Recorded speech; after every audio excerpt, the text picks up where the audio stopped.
I don't anticipate any problems today, so hopefully you can hear me and see me.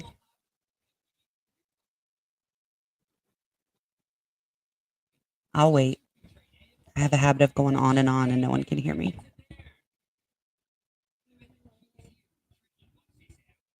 Hey guys. So I don't want to, you guys probably noticed I don't like to pick people to say hi to just because there's so many people in here that follow me everywhere and my friends. And we would be here for 90% of the stream if I said hi to everybody. So thanks everybody for being here.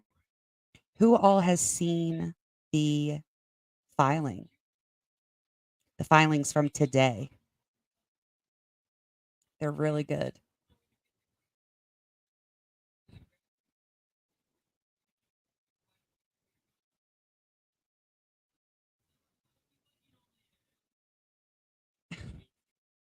Oh, nice. Matt says, can everybody in chat who is single successfully provide an alibi on where they were at 3 a.m. this morning? I can't. I mean, I could tell you where I was. It doesn't mean you'll believe me or that I could prove it.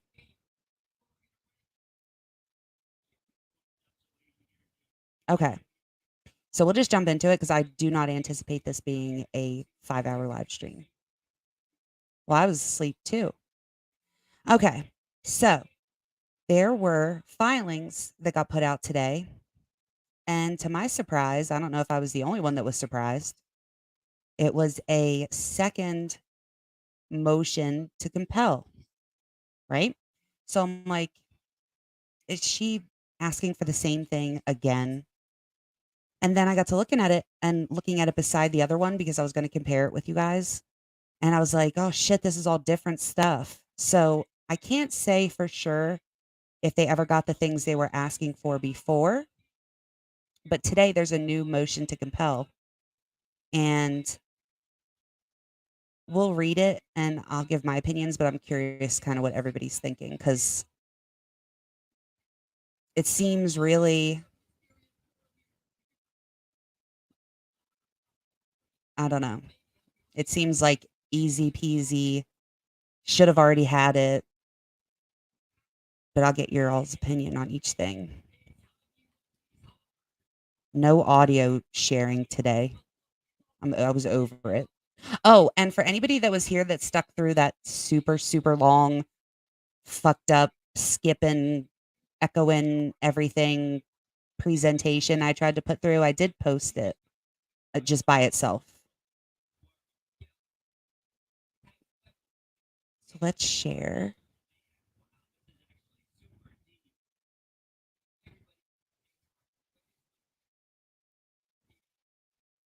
Can you see?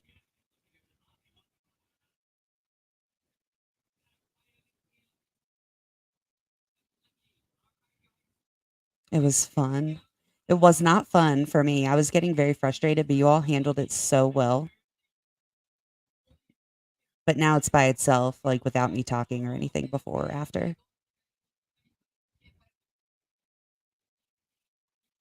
If you could watch that, I'm pretty sure you could stick around for anything. Okay, so here is the defendant's second motion to compel discovery. And like I said, I compared it side by side with the one, the first motion to compel discovery, and they're not the same things. Okay, so these are all new and different things, and we don't know if they were provided the ones that they were looking for prior. So this one says, comes now, Bryan C. Kohberger, buying through his attorney Ann C. Taylor, public defender, and pursuant to Idaho Criminal Rule 16F, hereby moves the court to order the state to comply with defendant's first and second supplemental requests for discovery and Exhibit A and B attached to the requests. The state has provided a significant amount of discovery materials and has provided written responses to the discovery requests. However, certain requests remain outstanding. As such, Mr. Kohberger requests an order for the state to disclose the following items included in defendant's first and second supplemental requests for discovery, Exhibits A and B. So the first one is request one, and it says investigate. And at this point, it's so funny because when I saw this, I was like, she doesn't give a fuck anymore. Like she's not trying to be vague or anything. She's just posting it all out there. At this point, it's like, come on, we asked you for this. I don't know why we're still waiting. So request one is investigative reports and conclusions from all cell phone analysis, including but not limited to any analysis conducted by police agencies, FBI CAS team, or other Idaho authorities.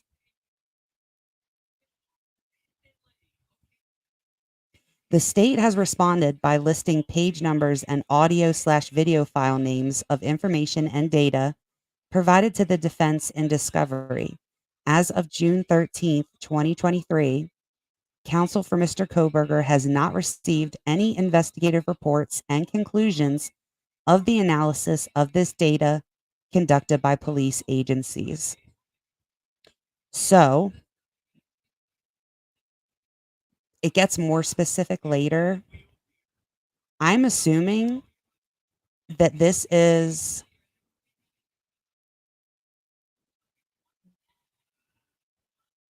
what? Why are we copying what other channels do? Lost Souls was the only one reading this. I If we're talking about the Lost Souls that I'm thinking of and we're talking about Scarlet, I love Scarlet and I usually watch Scarlet when I'm awake because she goes live so late. For me, it's late my time. And I didn't know she was reading this. This literally just came out.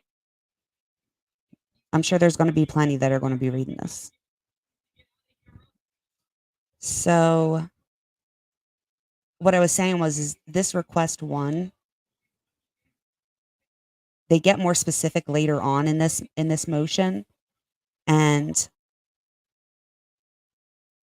the way that I'm looking at it is they're talking about all of the cell phone analysis. So like we're not just talking about the pings in this particular request number one. We're talking about everything else that came from the phone, right? Quit doing that. I like her a lot. Don't do that. Good grief. Um, Number two is request number 4. And this one says all footage provided to forensic examiners with FBI used to identify make and model of vehicle. A, all reports generated. He's watching some kind of crazy show, sorry. All reports generated related to the identification of the white Elantra. B, all reports, communications, and documentation related to the change in year of the white Elantra sought. And C, the CV, that's a resume, or credentials of forensic examiners. The state has responded by listing various page numbers and file names of recordings they have previously provided. However, they do not provide any reports generated, communications, and documents relating to the change in the year of the white Elantra or the resume or identity of the forensic examiner who identified this as the make and model of vehicle. The identity, you'll see like a pattern here as we kind of go through. But what's interesting to me is that you have these two key things, right? You have these pings and you have Huggy Wuggy and what's the other one? Kissy Wissy. It's kind of weird show. Um, so they have these two like key pieces of information that they used for his arrest, right? Which was the phone pings and the video surveillance. And everybody thought it was, I mean, maybe not everybody, but a lot of us thought that it was kind of strange that um, he got arrested. All of a sudden, it could have been in 2015. Well, when you're reading the PCA, it's not clear about when they changed the date. And I was like, obviously, that's going to come back to bite them because they're going to try to argue that the year wasn't changed until they had Bryan Kohberger. So it's going to be really important that you have this FBI expert to explain how, with 35 plus years of experience, as well as software on the computer that helps them to pinpoint teeny tiny, tiny differences between years and makes and models of different vehicles, you're going to want that person to explain how they narrowed it down and then expanded it again. So the identity of this person, you're obviously going to have them as a witness at trial. So the thought of not turning that over is just absurd to me, and it can't be argued that you don't have it, right? Because you used it in your probable cause affidavit to arrest him. So I think that it's possible a little bit of this might have to do with that article that came out that we read the other day, where we found out that they were looking for that 2019 to 2023 Nissan Sentra. If I was Ann Taylor, I would immediately be like, I need to know just what is going on and when all of this changed, because not for nothing, but it's looking like you got his name on December the 19th. So you switched it all up and made it to where you were all of a sudden looking for the car he happens to drive the year that he happens to drive, after you had the world send in 10,000 tips that we're now looking through, having to sort through, that your officers and your investigators needed to sort through for no reason. That's bizarre. You got to turn that over. What? Number 3 is request 17. She's still sneaky with this one. Please see Exhibit A to defendant's first supplemental discovery request for specifics. The state has responded that they are attempting to obtain this information. If it exists, the state will comply with this request upon receipt. As of June 14th, counsel for Mr. Kohberger has not received this information. Request number 4. Well, number 4 is for request 20. I'm not even going to say the numbers. We're just going to say request 23. Please see Exhibit A to defendant's first supplemental discovery request for specifics. Again, the state responded that they have provided AV000123 discovered. That sounds like they made that up. Discovered on 3/30/2023. However, the provided recording is an in-person interview with FBI agents rather than the phone interview done by Moscow police. Now, I thought that that was related to the other request or motion to compel, where they were asking very specifically for his interview with Payne. But then when I looked at both of them together, I was like, no, I bet you that's not it, because we're talking about two different things. So it's interesting that the state responded and gave the FBI agents a recorded interview that was in person. But who called him on the phone? I find that so interesting. I would love to know who called him on the phone, because I'll tell you what, and I'm just going to throw this out there and then we'll keep reading. I'll stop cutting in. But immediately I was like, holy shit. Like, we were just talking about the DoorDash driver. Someone asked me about the DoorDash driver, and I was like, no, the DoorDash driver was not cleared, nor were they identified to us. We don't know who it is. They never said that they were cleared. People get confused with the private party driver who did come forward. Their name is in the affidavit. It's redacted on some, not on others. But the DoorDash person has never been in there. Okay. And literally all they say is investigators identified the DoorDash delivery driver who provided this information. That's all that it says. So I immediately was like, oh shit, like, this phone call that they want, like, was he the DoorDash driver? And he called and provided this information and made them sus because he delivered the DoorDash? That's purely me speculating, as I don't know who the DoorDash driver was.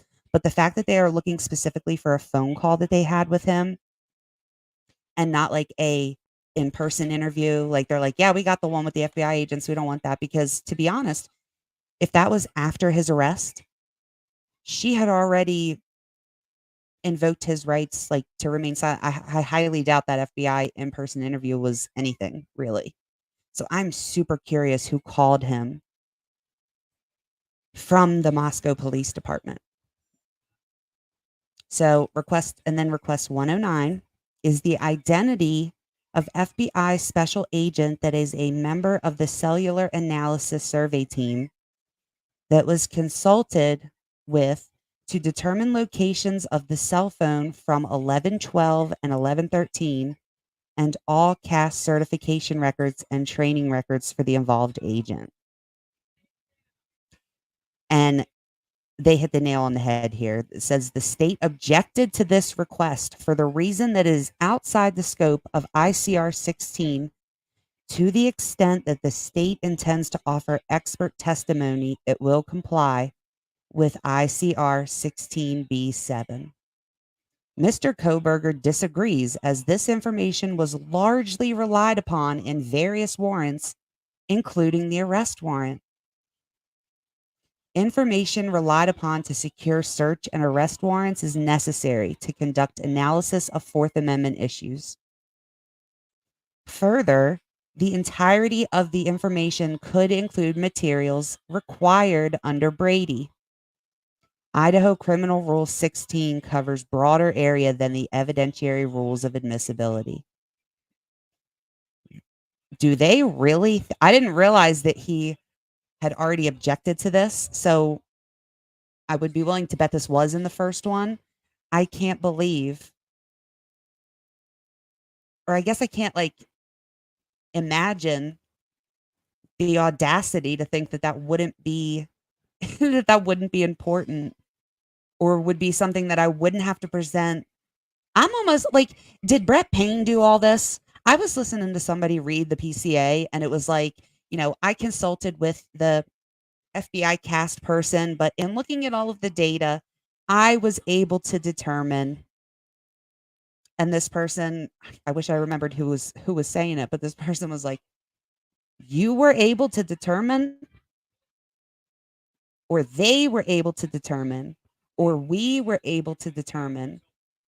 So was it you that determined this? Like, did you get the data, and maybe you consulted with the FBI person, but don't tell me you did it all. I'm sorry. I'm really leaning into we talked about this, and I said, because everyone's like, you think the FBI was involved and they're letting something happen and blah, blah, blah, blah, blah. Here's the thing. They made a video and posted it on YouTube to let the world know that they were in charge. They were leading the investigation. They were making the decisions. They were the ones that were doing it. So I wouldn't be in the least bit surprised to find out that it was all in-house. I mean, they have their in-house forensic detective doing all of the data and downloads and stuff. So when FBI has like all like that's like one of the things they're really good at is all of the data. So the fact that they're doing it by themselves, I think that we're going to come to find out that a majority of people thought that the FBI was much more involved than they were in terms of decision making, um, suspect running down, things like that. Like, they basically come in and they offer themselves as like maids. Like, tell us what to do and we'll go do it. Our resources are us. Like, we are the resources, our personnel. You know what I mean? So, request 120 and 140. All tips received by law enforcement relating to this case. The state has provided various tips throughout discovery. However, they are scattered in pieces throughout the discovery. A complete and chronological list of all tips has not been provided, which I feel is petty as shit, because we know there were over 10,000. I mean, even if you were the chronological thing, I mean, you should be able to do that, but at least, like, here's car tips, here's tips for, videos, this and that. Um, the lawyer, Pete, was talking about this, and he's like, "We've had this happen before where, the other side will dump a bunch of discovery on us, and, like, knowing that it's, like, impossible to sort through all this stuff." Um, and then you sometimes have to go into court and say, "This is absolutely ridiculous. They need to tell us, like, where to find this." Request 136 is all audio recordings relating to all search warrants obtained in this matter. The state has responded that they are attempting to obtain this information. If it exists, the state will comply with this request upon receipt. The defense has been provided with a photograph of a DVD entered into evidence as item 435. 23M0085 labeled as SW audio. There is also a notation that this DVD was copied to county on 1/3/2023. I'll keep reading while while somebody figures out what good a photograph of a DVD is. And 164, request 164, is body cam recordings, notes, photographs, and all information collected at the autopsies by Tolson, Vargas, and Gunnarsson. And I have something interesting to tell you about that.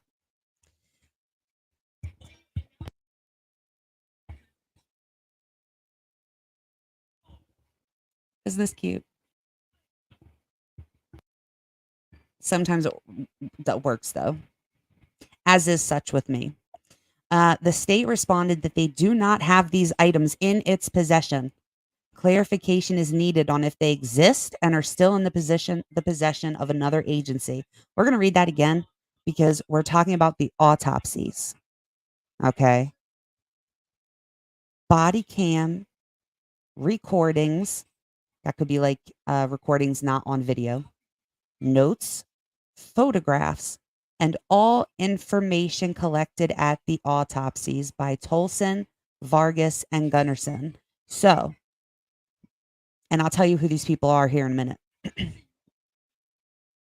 If evidence was taken off of the bodies, fingernail clippings, anything like that, it's going to go to these people who are law enforcement people. I'll tell you exactly who. Well, you guys know who Gunnarsson is, which is also interesting. And then they'll bring it back to their various labs. Why don't they have that?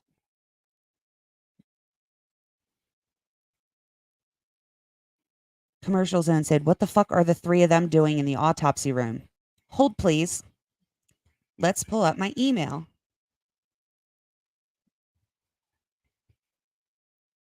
I emailed way back in March. Well, I'm lying. I emailed back in like February and finally got a response from Kathy Mabbitt in March. Can I read this to you guys, or do I have to will you not believe me if I don't share the screen? If I must, then I will, but I just want to make sure that like my email and stuff's not out because I sent from my personal email.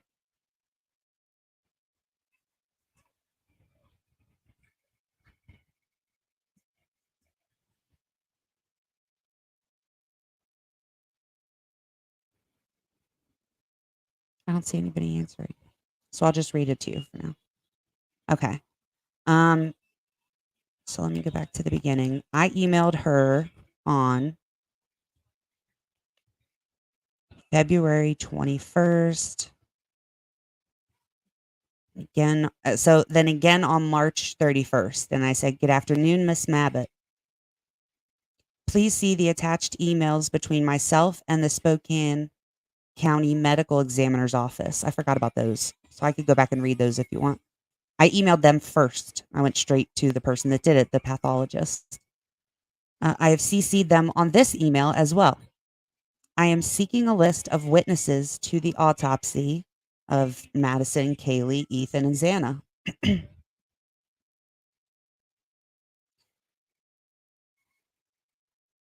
What? To be clear, this request, and this is me to Kathy. To be clear, this request is not for any specific details of the autopsies themselves or any just hold on, what did I just click? Sorry, y'all. Uh, to be clear, this request is not for any specific details of the autopsies themselves or any information that would be exempt from disclosure at this time. I am only seeking a list of individuals that were present as witnesses and including yourself during each of the 4 autopsies referenced above and performed by Dr. Veena Singh. She responded to me on Tuesday, March 28th. And she said, "Good morning." And then my name, I think I put that out there. My name's Nicole. Some of you know that. Sorry it took me this long to respond to your request. Detective Danny Vargas from Moscow Police Department was at the office. Also, Detective Sergeant Gary Tolson from the Coeur d'Alene, Idaho State Police Office was in attendance. And she signed it Kathy Mabbitt. So I responded to her and said, "Good morning, Kathy. Thank you, ma'am. Just to confirm, individuals who were present during the separate autopsies of Madison, Kaylee, Ethan, Xana." And then I listed them 1, 2, 3, and 4. 1, yourself, Kathy Mabbitt. 2, the medical examiner, Dr. Veena Singh. 3, Detective Danny Vargas at the Moscow Police Department. 4, Detective Sergeant Gary Tolson of the Idaho State Police Coeur d'Alene office.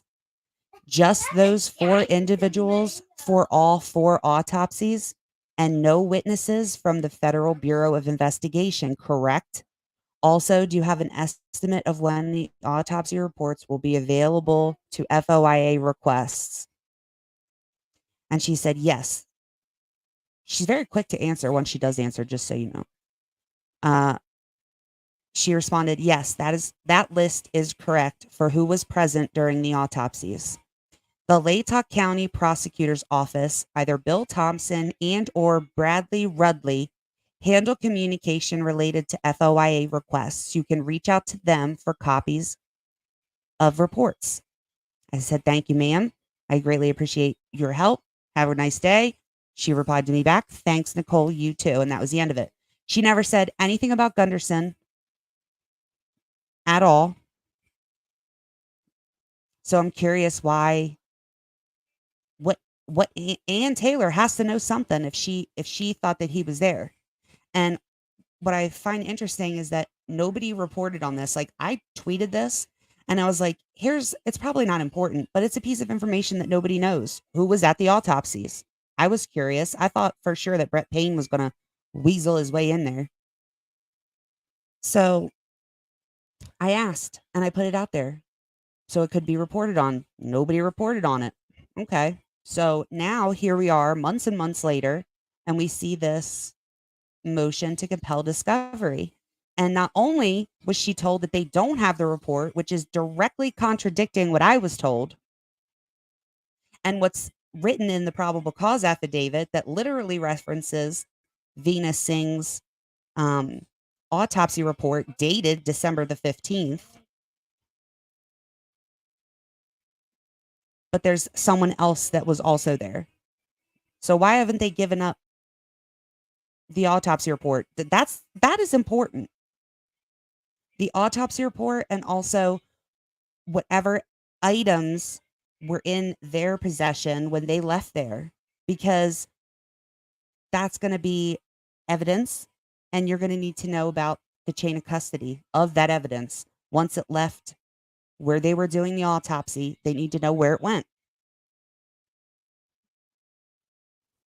That's it. Counsel requests that this motion be set for hearing in order to present oral argument, evidence, and or testimony in support thereof. Requested time is 20 minutes. So now we've got 2. don't forget that I gotta plug my computer in. That the hearing for the motion to compel is the 27th. So 11 days. I'm sure they'll combine them, I would say. What do you guys think of that one?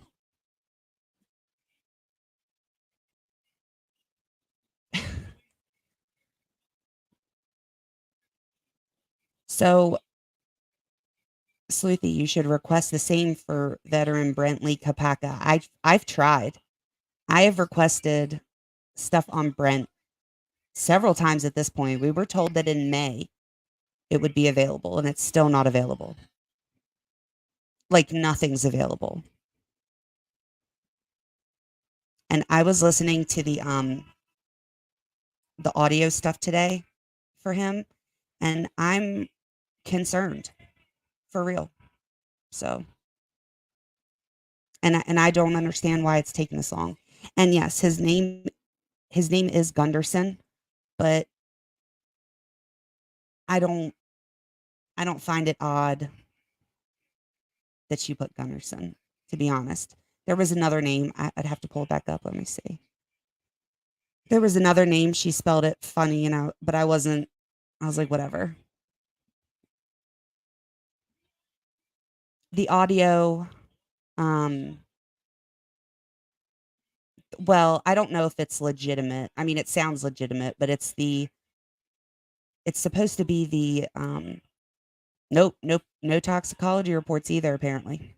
Why don't we know about that yet? How did she know that it wasn't going to be relevant 2 days before autopsies were even performed? Now I don't know if there's another Nicole in chat or if y'all going to start calling me Nicole because that's what I said my name was. Don't do that. Call me Sleepy. Yeah, the scanner audio. Yeah, that's what I was listening to, and I don't know if it's real, but regardless, the fact that it's something that they refuse to put out is something that bothers me. It bothers me a lot, and I don't know what would still be under investigation, and I don't know why they would have shot him when he was in a building that had been evacuated. At one point in that audio, if it is true, if that's real audio, one of the things that bothered me was at one point they said that he had came out into the hallway and talked to them and then went back in and refuses to leave. And I was like, huh? Like, I just felt like that would have been a good opportunity to have like not killed him and got him into custody if that's what you were going to do, I want to see what everybody says.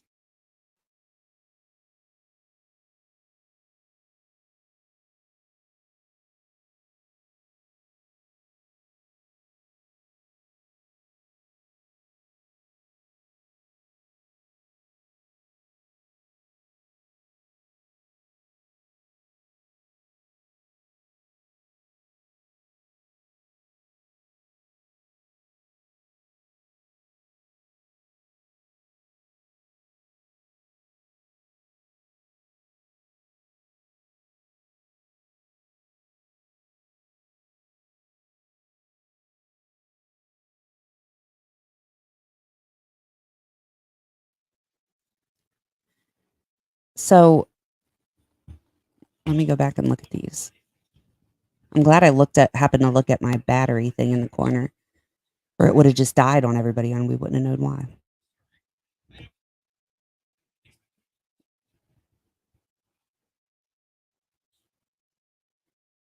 So what do you guys think of these things that have not yet been provided?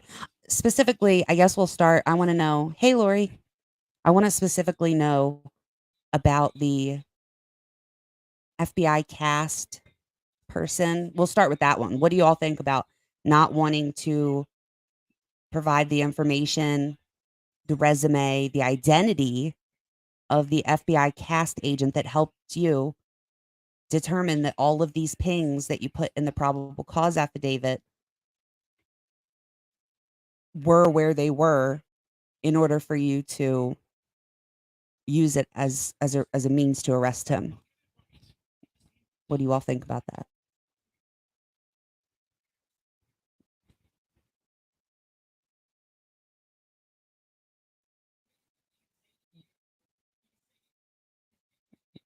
Like, we have to understand that they are gonna have to say who that is. I mean, they're going to have to give that over. I mean, that's I couldn't possibly imagine that they would end up not needing to use those experts. I cannot imagine that that's even gonna be a thing. I agree, Lori. She said we have to stop making excuses for the state. That's the problem, is that you have and I don't know if it's got to do with wanting to keep the community, like, not in fear and still feel safe and secure and who was arrested, if that's what it is, but this huge media push and the reach that they have, where they'll look at these and they'll say, "Oh, this it's just a game, a cat and mouse, you know, this is totally fucking normal, nothing to see here." Like, it's no big deal that they won't tell them who the agent is that helped identify the car or helped map out the pings that is literally one of the top 3 only reasons that you have in presenting your probable cause. Are you kidding me? The only reason that that the only reason that that PCA was 18 pages or whatever it is because it was all pings and video surveillance. You don't intend to put neither of those, uh, experts on the stand. Are you crazy? Absolutely not. So now, like, do we need to know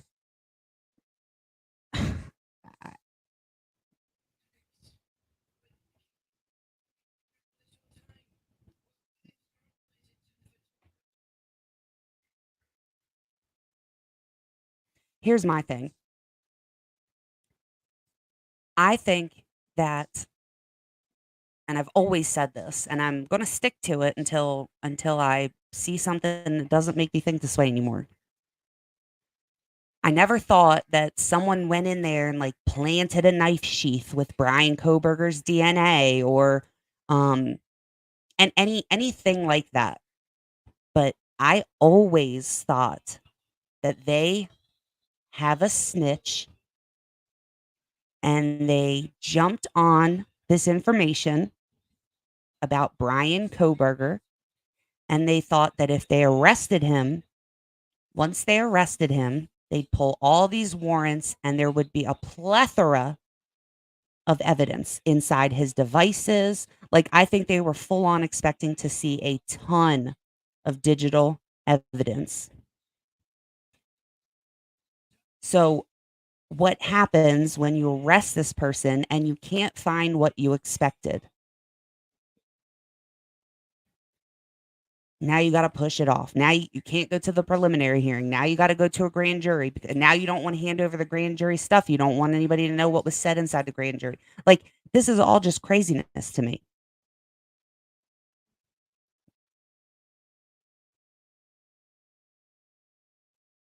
So, my concern always from the beginning was not that, um, like, the argument wasn't even for me, did Bryan Kohberger do it or not? My question was always, how did they get Bryan Kohberger?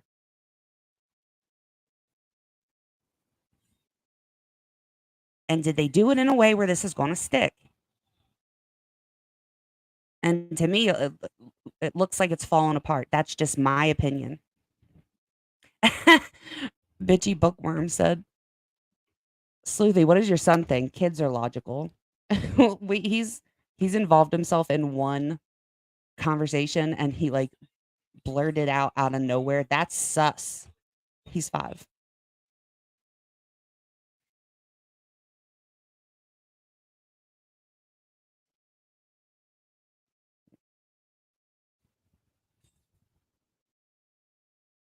So I don't know, but I think it's dangerous, to push out to the world that, you know, this is so strong and this is so normal and this is not a big deal. And the defense, like, I guarantee you, I'm gonna be a mind reader right now. Hopefully, I haven't seen any media or media experts or analysts or anybody posting about this yet.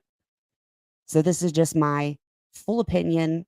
Haven't seen anything from any of them at all. Okay. If they report on this information, it's going to once again be that just because she's asking for it doesn't mean that it exists. I'm not as stupid as I look. She is very clear about exactly what it is that she's wanting. She's like, you did give us an interview, but you gave us an in person FBI interview. We want the phone call that Moscow PD made to Bryan Kohberger. Where is it?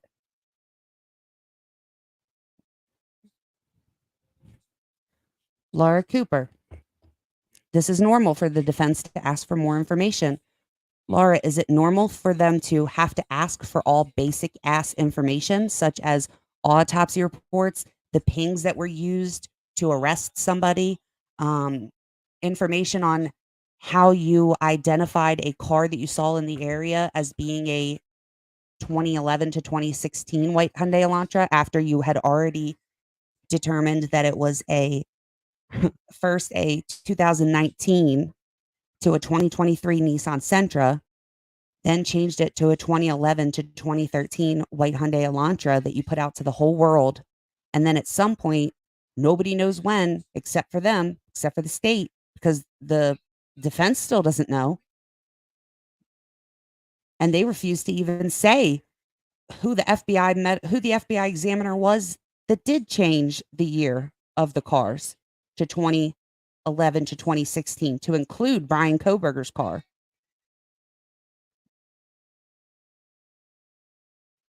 That shit's not normal. Sorry, that shit is not normal. This is all, and to be clear, it's not even like some of the state's responses are not, we don't have that information. That information doesn't exist. Their responses are, you don't need that information.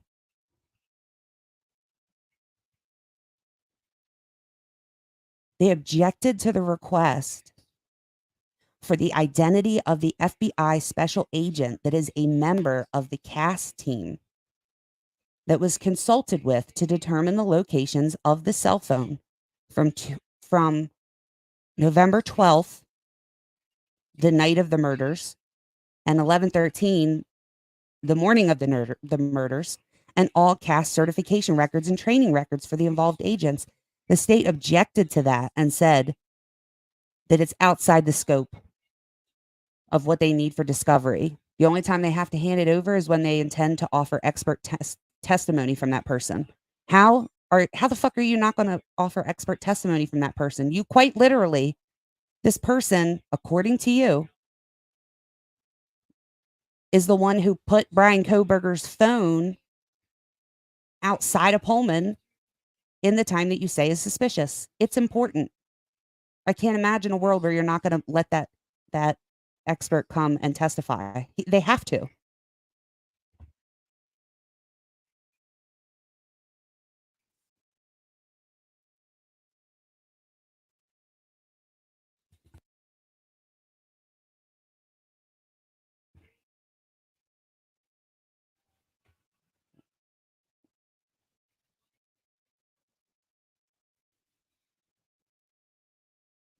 Exactly this. Don Vito.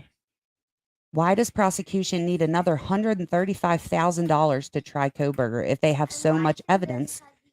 BK isn't being defended by Johnny Cochran. He has a public defender. That messy scene should equal tons of evidence. Not for nothing. What are you asking for additional money for? It's certainly not to like prepare reports and hand them over or like, and what is this 51 terabytes of information? Because it's looking like you sent all the irrelevant shit, hoping that it was going to take a really long time to process, right? Like, oh, this will keep them busy for quite a while. You know what I mean? Probably not. Grammy said, is Brett Payne even qualified to do cast program? Probably not. It doesn't mean he didn't take the lead. For expert witnesses, CH says that the money that they need is for expert witnesses, their travel and posters. But according to them, they don't intend to present any expert witnesses, right? Like they don't think they need to turn over the stuff for the car analyst, and they don't think that they need to turn anything over for the cast analyst. So what experts are they going to present?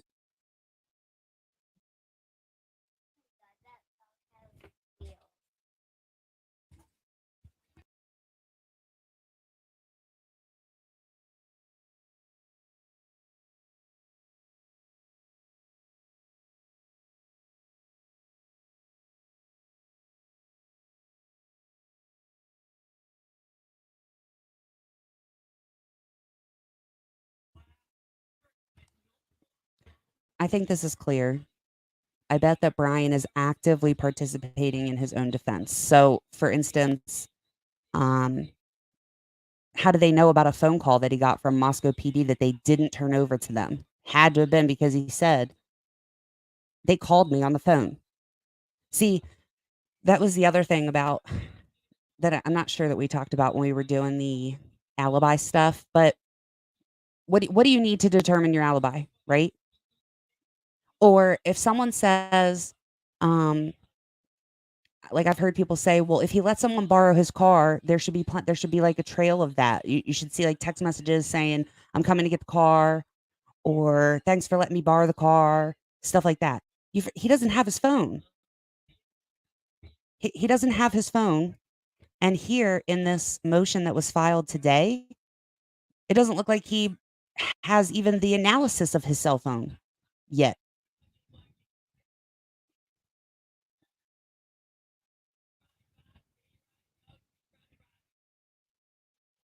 Who's that, Carolyn?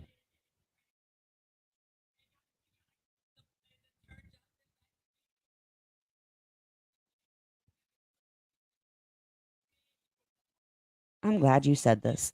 They already received a grant for 2 million. I don't know about the so I know about the initial 1 million that they were given by the governor.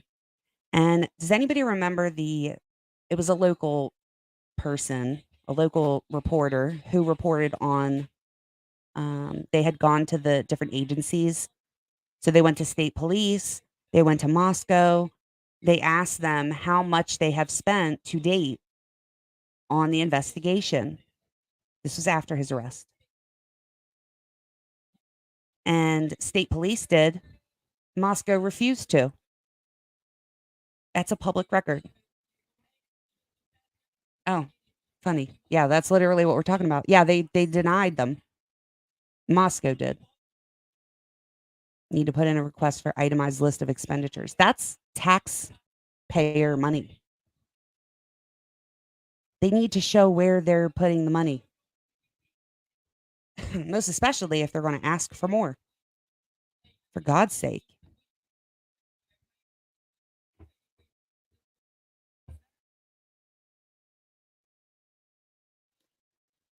Jason said, it sounds like they should go. I think you're saying,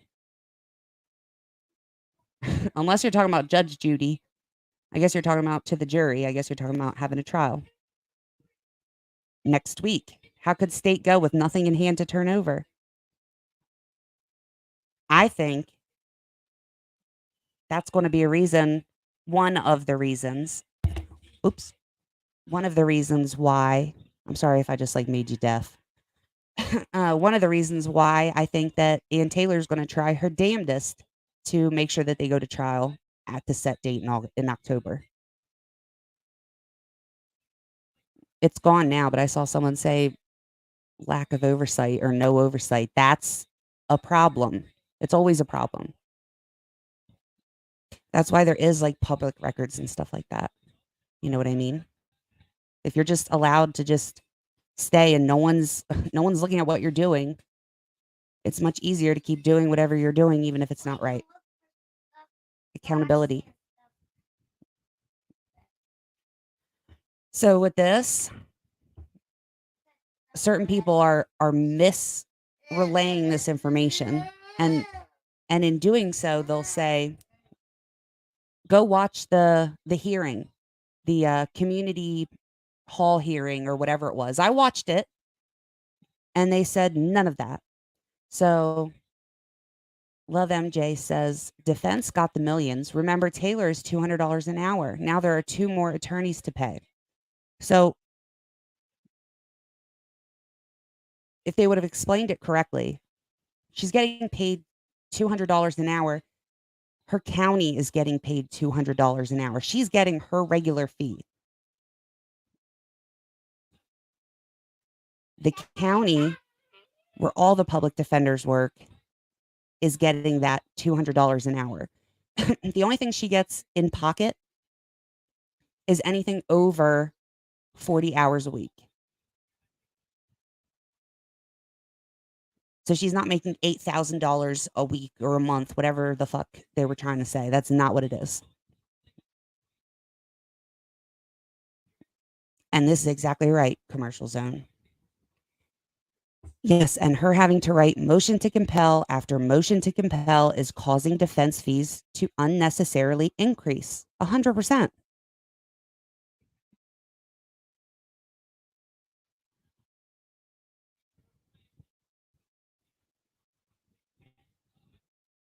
I mean, I can make I'll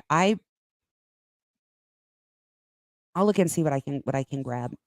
So to make this like even clearer to everybody, she's not making $275,000 a year. I assure you. The 200 I'm going to have to reach out specifically to the county so that they can, hopefully I can get them to email me back to help people better understand what that is. That $200 an hour, which I think at this point she's proven she's worth, but that's not what she's getting. The county, Latah County, is paying Kootenai County $200 an hour for her. And what they do is they put it in their public defender fund that they use to publicly defend people all the time, not just Bryan Kohberger. Anything that any hours that she works beyond 40 hours a week, then she'll get $200 an hour. But she's not working 80 hours every week.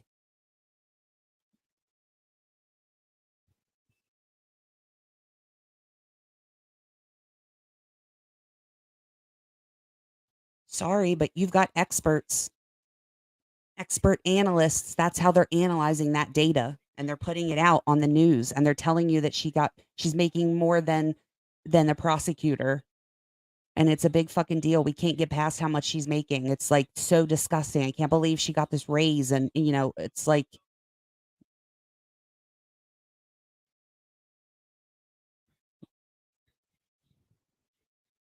that fund, that money, that $200 an hour goes to the fund, period. And then whatever she does, the traveling and shit that she does, and the people that she's paying on the side to do stuff, she has to pay that, and then she gets reimbursed. She has to come out of pocket for that stuff first. So that is just flat out wrong. Yeah, this is wrong though. And it's an obsession at this point. Who fucking cares? I think she's done a lot of work.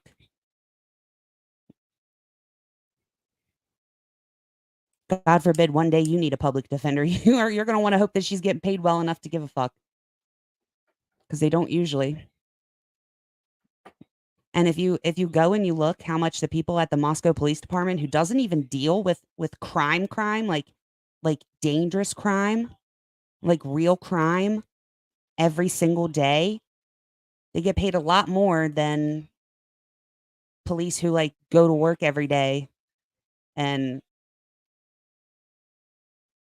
their odds are high to not come home.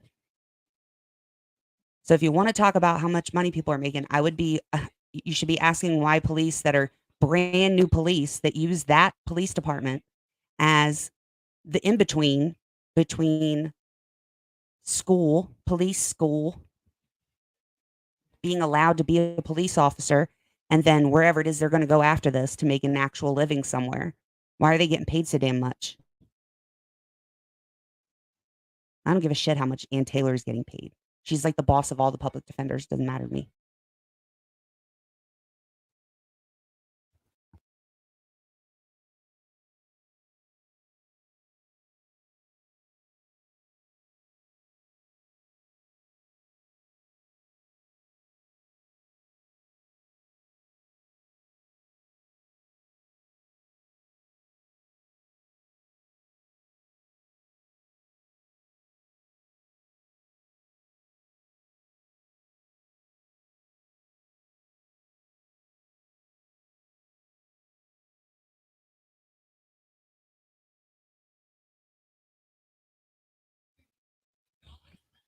All right.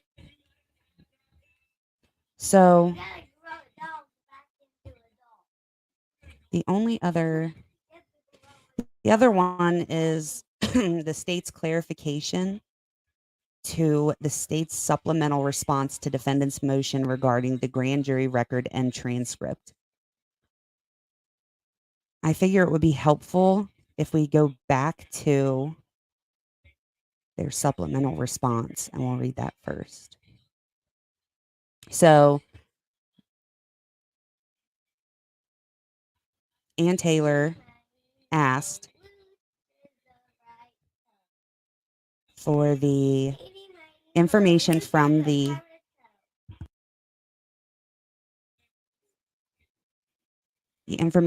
grand jury.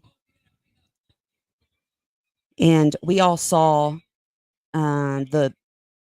the motion that she just put out where she was like, I need to know like how the grand jury was picked and what all was said there. And you impaneled a jury, a grand jury, at a time where this small area had been flooded with garbage for 6 months,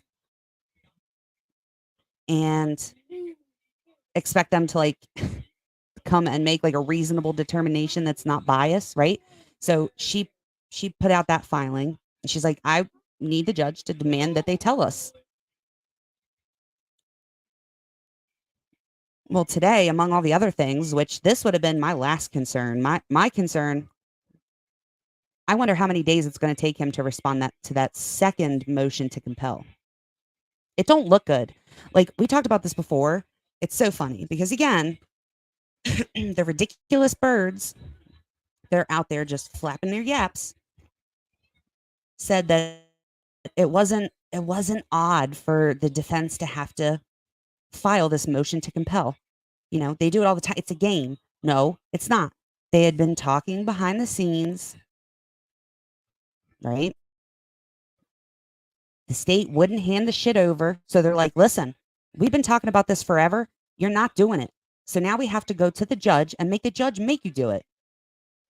And even then you have like an opportunity to be like, oh no, please don't. Like it's gonna piss the judge off. Like, please just don't make them involved. Let's just come to an agreement. I don't want to be forced by the judge to have to turn this over. But they didn't. So she had to file that first motion to compel, and it don't look good. Now here we are again, still with this stuff, and now there's even more that you still haven't got.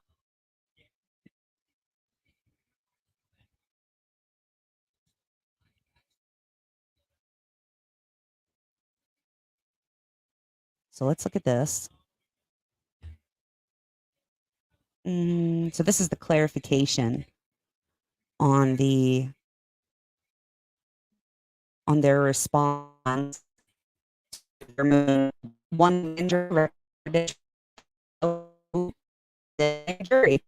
And I was wondering, um, the other day when we talked about this, and I asked him, I said, "Did they convened the grand jury specifically for this case?"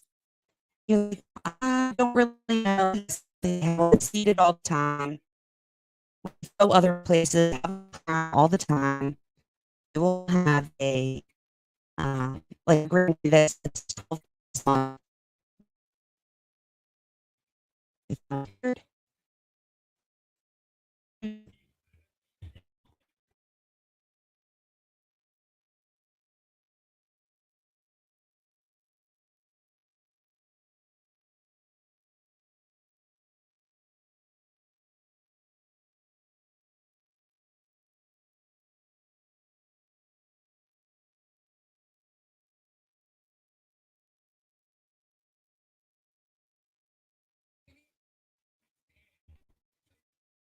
I muted because I was giving it a minute to see if it caught up with me, or did I feel so crazy?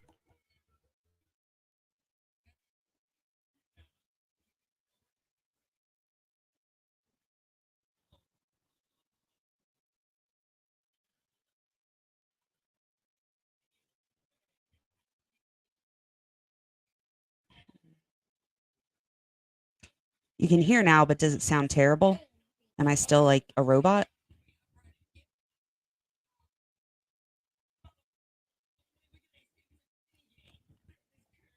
It was very echoey, but it's not now. Lord have mercy. I had no warning or anything. Fucking stupid. We've been here an hour and 4 minutes. Like, we're going to go soon, I guess. But my internet re-ups on the 22nd. So we'll be better off then. And then I'll be on vacation. And sounded like Transformers. Okay. Sorry. I don't think we'll ever get through like a whole. We'll never get through a whole thing without having an issue. So sorry. All right. Here is the. So I don't know how much you heard. So this is the state clarifying what they were saying in their response to the defense, that where they're saying we need to know how you convened this grand jury.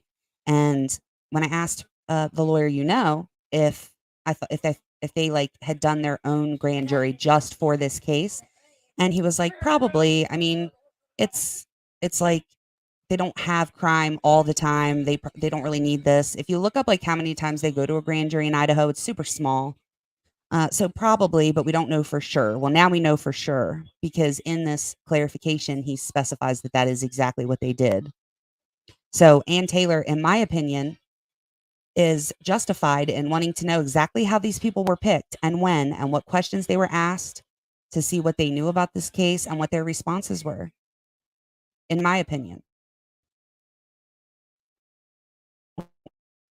Let's make it better. Comes now the state of Idaho, Bryan through the prosecuting attorney, and respectfully, it's the following clarification of the state's position on record/transcript issues. The defendant's reply to state's supplemental response to defendant's motion regarding grand jury record and transcript, dated June 13th, 2023, suggests that the defense believes the state wishes to limit the transcript/record to evidentiary presentations and list of grand juror votes.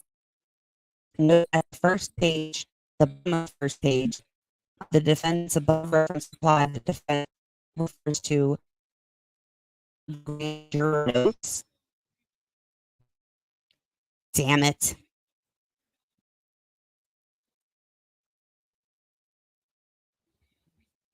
What about now? I'm fixing to transform. Is all of me breaking up or just my voice?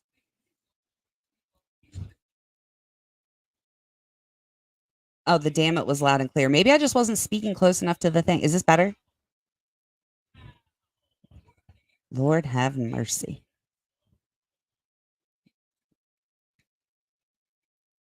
Only when you read. Yeah, maybe I should quit. Uh, to be fair, I have like my desk, like my lap desk in my lap instead of using my actual desk. So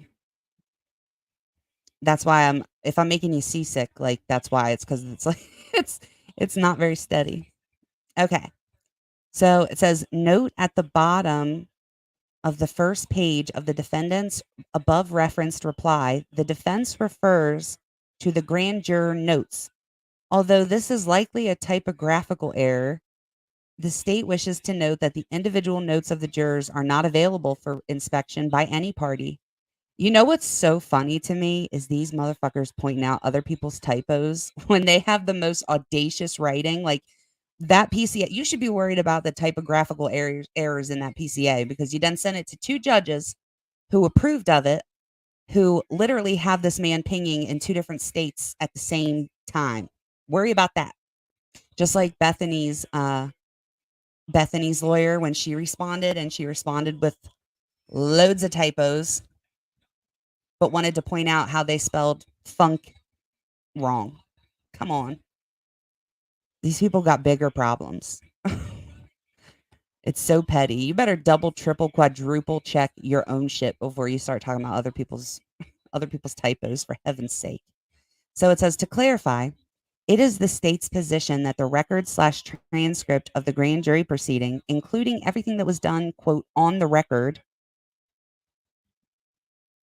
and recorded by the clerk and or court reporter, including the jury selection process, were this a situation where the grand jury was a standing grand jury that was not impaneled specifically for this case, the state would likely take a different position. However, because this grand jury was impaneled specifically for this case at bar, the state believes that the transcript/record should include the jury selection process. In essence, the state's position is that the transcript/record begins when the assigned judge first goes on the record and continues with all reported/recorded events through the discharge of the grand jury.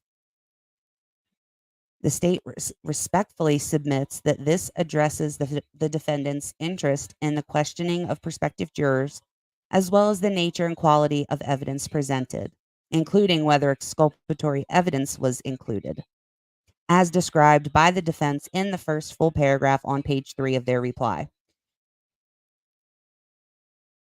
You know what I think she's going to say to that?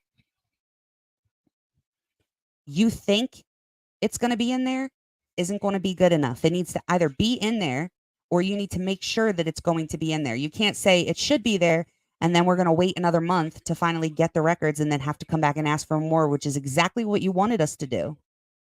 You're still saying you want us to do what you wanted us to do, which is read a little bit, come back and ask for some more. I don't know, you guys. I I don't see any reason. I think that Ann Taylor would be I don't know if incompetent is the word that I'm looking for, but she has to get that information. I don't think that it's asking for too much to be wanting to give that over for sure. So there's a lot of things that they're not being given. I find it bizarre. I also find it super interesting that all these filings go through and they're straight up saying that they know that there's exculpatory evidence. There is no if, ands, or buts, or maybes about it. I put screenshots. I was talking to somebody in my thread the other day, and they were like, they said that it may be exculpatory. And I said, no, it didn't. The judge said that she may be, we're talking about Bethany, that she may be a material witness. The defense investigator said that she has exculpatory evidence and that it's unique to her.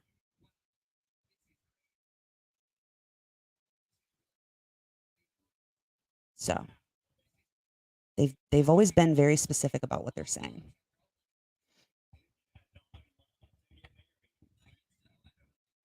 Happy Friday, Tiffany.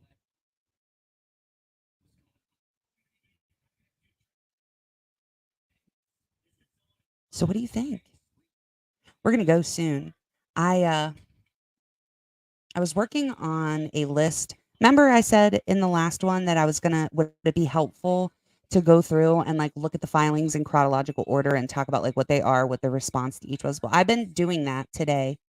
Um, we were like super busy, then super slow, then super busy again. And then this came out and I was just like not interested anymore. Hey Jen.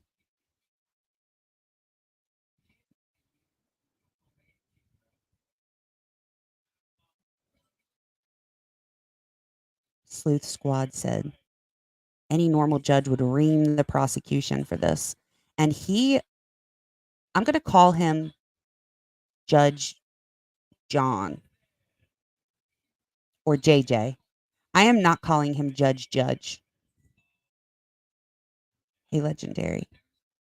I saw your Yo Goose like multiple multiple times. It seems like if I move too far away from this microphone, you can forget it. I need to fix my lipstick. Not like it matters. I need to take it off. My son was like, he come home and I kissed him and it was like a nightmare getting it off his face. This needs to come off. Brittany, have you been talking about this? I have believed from the moment that I've read the PCA that Bethany knows way more than Dylan, and that's why she's not mentioned as much. Investigators were examining her windows for a reason.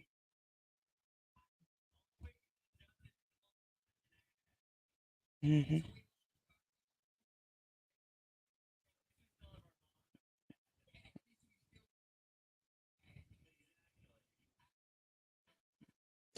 Someone said that they thought that the reason that they went to the grand jury was because they wanted to prevent Bethany from having to testify,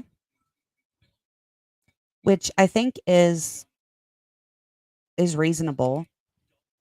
I don't disagree with that, but I always said I was like, they're so wrong about the grand jury. They're not going to go to a grand jury. The only reason they would do that is if their case is hella weak. They've already arrested him.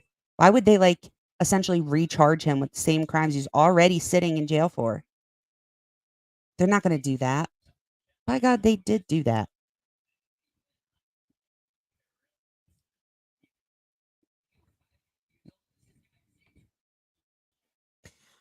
I think I think that so I feel like John Judge, I'm not saying Judge John isn't being impartial and I can't shake it. I'm trying not to be judgy. I don't know where the rest of your comment is, but I get what you're saying and I truly think that a lot of people I'm not saying you, but I've talked to quite a few people that have thought the same thing. I personally I like him.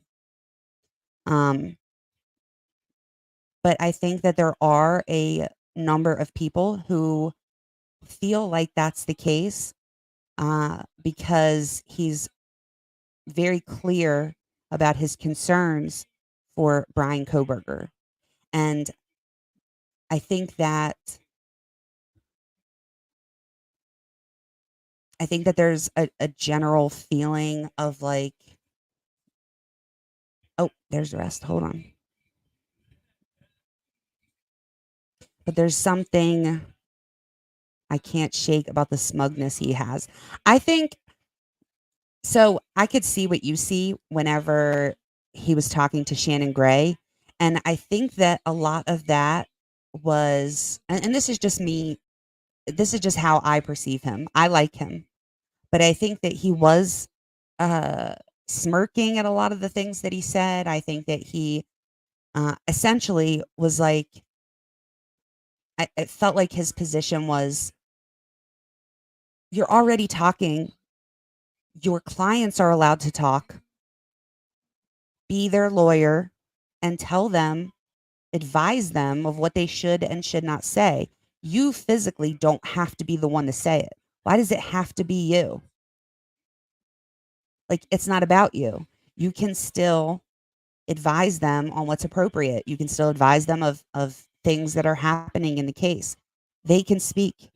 You don't have to be the one to do it. I personally think that the reason that, and again, just my opinion, but I think the reason he's all bent out of shape is if he can't speak for them, he thinks he'll be fired because that's like literally what he was hired for.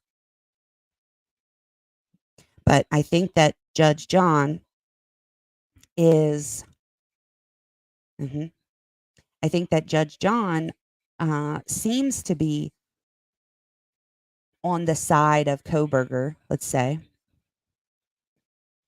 But I think that he has, I think a couple things. I think for one, he has a better understanding of how important it is to not be heading into this um, where you automatically are putting out this air of that he deserves to be at a disadvantage because he's a defendant. Like you have to understand, he is a suspect currently. He's a suspect. He's been charged. He's not been convicted. And today I put out, and of course I got called whatever. I got called many things. It's just fucking absurd. But I put out, if anybody followed the, I don't think he's on Kohberger's side per se, but I think that he understands that if he does not, if he is at a disadvantage, if things are allowed to continue, I think that he is able to play the tape all the way through and see the repercussions of what will happen if he has a clearly biased experience from start to finish. And I think everybody got used to Judge Marshall, who was, um, well, being impartial means being impartial. It means not being just for the prosecution. So like every decision that he makes, if it was only for the prosecution, that wouldn't be impartial. And if every decision he made was only for the defense, it would not be impartial. He needs to be right in the middle. And the funny thing is that I felt like he was willing to amend the gag order. I felt like he was willing to work with them. He straight up asked them, like, what if it would like, how can I change it to where you guys are going to be able to do whatever it is that you want to do while I can still protect his rights as well? And the problem is that they were not willing to budge. I agree with this, Bobby. I think Judge John is fully aware of innocent until proven guilty and is focused on trying to keep things as unbiased as possible. I agree. And here's the thing is if you think that he should already be looking at this person like he did it, like no, you don't want that. You shouldn't want that. I think he's really good and I think that we got used to watching Megan Marshall, who is just a magistrate judge, right? And she, not for nothing, but she really doesn't really know what she's doing.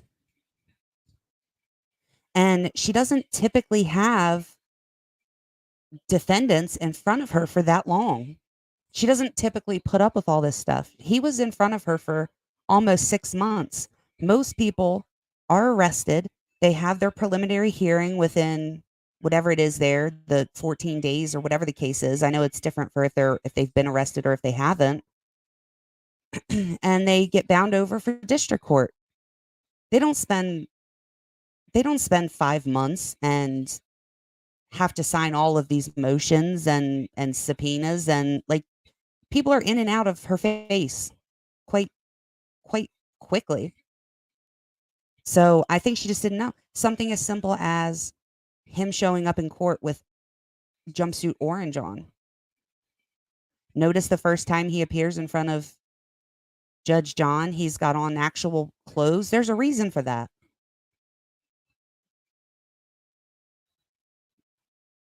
I think that Judge John knows this is a shit show.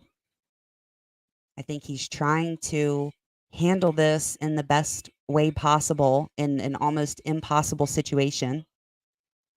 And I think that he is concerned as a justice server. I think he's concerned that nobody gives a fuck about his, by his, I mean Bryan Kohberger's rights apart from like his lawyers. And he's trying to balance it out. What's that? I don't know what they call it, where they used to like weigh weights or whatever. The like symbol like for justice is like the weight, like the old weight you stick like some rocks on one side and then on the other like teeter totters back and forth. That's what he's trying to do. It's a balancing thing. I think he's handling it very well. That's just my opinion. But I do think he was kind of yeah, Lori. Whatever. I'm tired. It's Friday. Yeah, I know it's a scale. It's a scale. I know. I know. Such a simple word. It gave me a headache. Literally, I'm starting to like feel a pounding in the front of my head. The scales of justice. I honestly thought there's no way it was that simple. But and basically that's it. Lady Justice, that's a good comment. Let's put that up there. Lady Justice is supposed to be blind. I do, like I was going to say, I do think that he was smug, if that's what you want to call him, and how he handled Shannon Gray. But I think that it was very much like, sir, I literally asked you how I can make it better. Like, do you even know? It doesn't even sound like you know.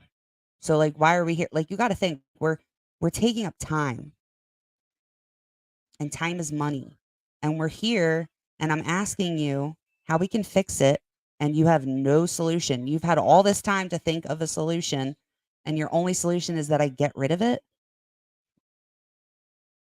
You work for your clients. Your clients are allowed to speak.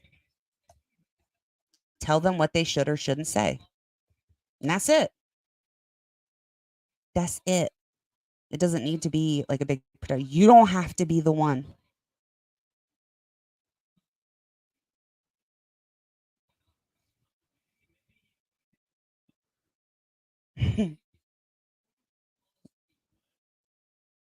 CH said Gray was acting like a child throwing his toys out of the pram. That's it, and that's all. What show I was just watching, it was awesome, an awesome movie that had Arnold Schwarzenegger in it. I don't even remember what it was called. I watched the whole thing. I don't even think it was a movie. I think it was a show. And they were like in the CIA. I don't know if that's where you got it from, but that's what it made me think of. Such a good movie or show, whatever it was. Now I got to go back and look. But I think that as more, yeah, Fubar, that is what it's called. That's the show. You guys are great. Cindy's coming in. We figured it out. Cindy, thank you. Simple ass word. I couldn't think of it. Nicole, there's I was just watching, I don't remember what it was on. It might have been like Max, but it's called Beyond a Reasonable Doubt. And then there's like another one that's like way beyond reasonable doubt or something. I'll post them. They're two really good ones, but they're two different shows. Beyond a Reasonable Doubt, and then whatever the other one is, like way beyond a reasonable doubt. And they're really good. Like I was in tears for one of them.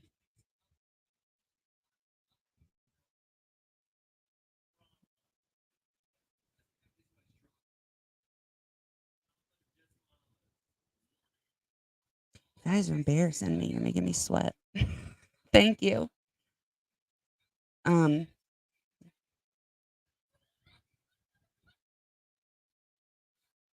yeah, it can't be like this. Like it I don't I think that that some people, I agree with this, Only Murders in the Building is a good one too. But it's not like a Oh, Lori, what was the name of that show that was coming out? I've been meaning to wait for it where you were like oh my God, this is us. And it was the girls and they were looking into crime shows or whatever. Now you need to remember and put it in here so that we can say, when does that come out? Um,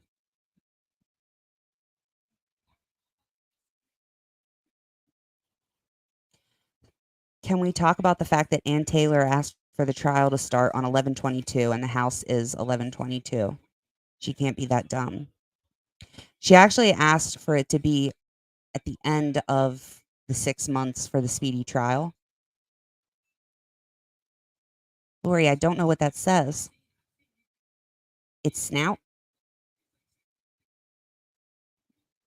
Oh, is that the name of it? Based on a true story? Jen?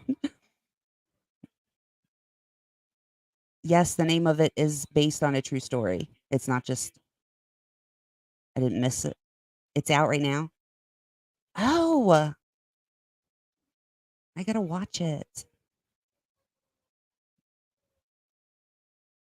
Um, but the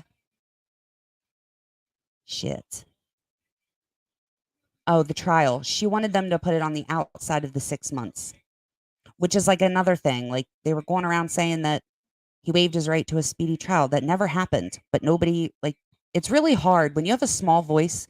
It's really hard to get loud enough to help people understand when they've got even louder voices that are it's not out. What are you all doing to me?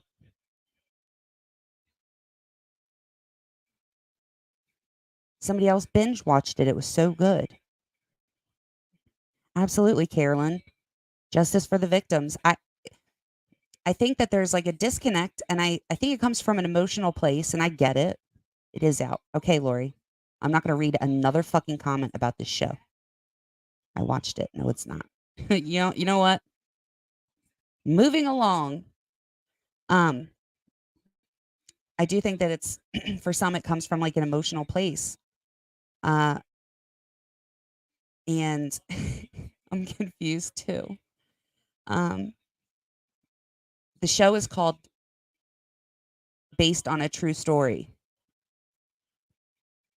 But I think for some it feels like dirty and gross to feel like you're defending someone that I think it's Netflix. Um, defending someone that did this, and I think that it's also why it's not right that the chief, after he was arrested, made that comment. I'm sure everybody knows about the comment when he said, "We have the person that did the Peacock." So I was wrong. Um, we have the person that did that. He did do this. Like that was shouldn't have been said. It's going to get brought up 100%. And so there's a lot of people that feel the police think he did it, so he must have did it. And I think he did it. And so I don't care if he's um living in squalor or if they are not giving him the things that he needs. He should have thought about that before he killed those 4 kids, right? And so they think that, and then the problem with that is that it puts a disconnect in your brain where you can't understand that if you strip him from his rights or you let oversight and accountability get lost, you won't get justice for the victims. Even if someone's convicted, like a conviction does not equal justice. It needs to be the right person. It needs to be done the right way. As as long as they took and as much time as they sat there and said, we got to hold all this stuff close to the vest because we want a conviction and we want to make sure that um, everything is really strong and nothing gets out. I don't know what they were talking about because it's not looking that way. A and B, the more of a shit show this is, the harder it's going to be on the families. Steve already, like, is ready for this to start, like, next week.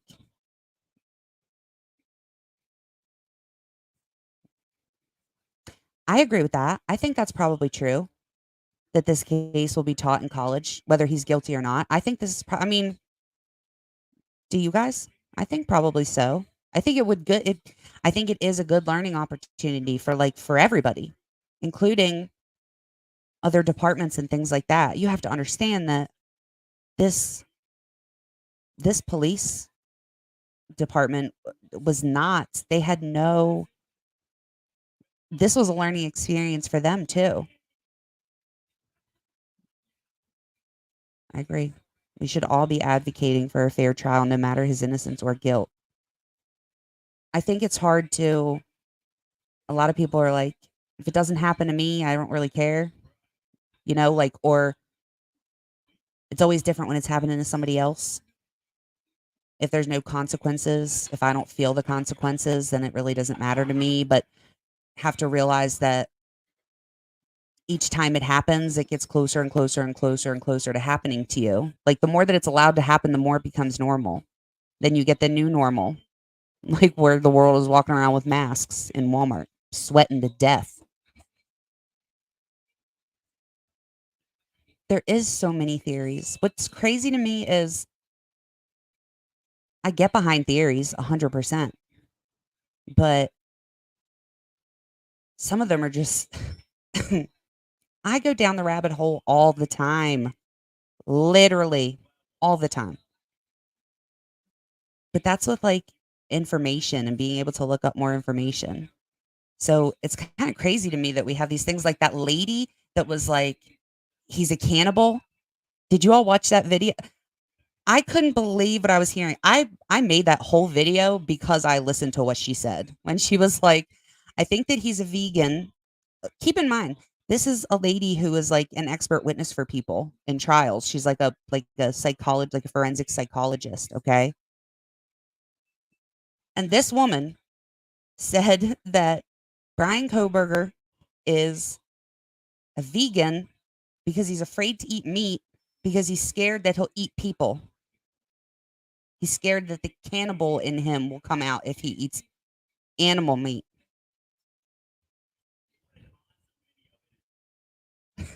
That's the kind of people that's testify. That's why I said, listen, I'm trying to learn a whole bunch of stuff because that's what people hear. And you're like, oh, okay, like you're an expert. Surely you're not full of shit. You all didn't see that?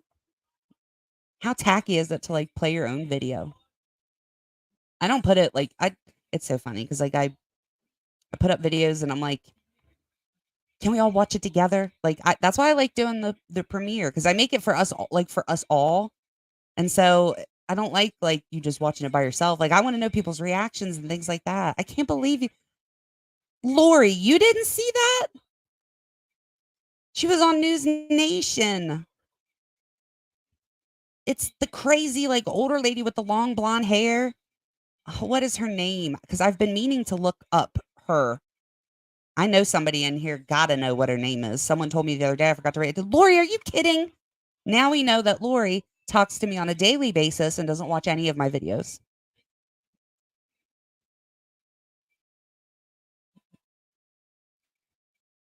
I feel like it's a super short. It's the one with Chris. It's the one with Can we watch it? Do y'all care to watch it?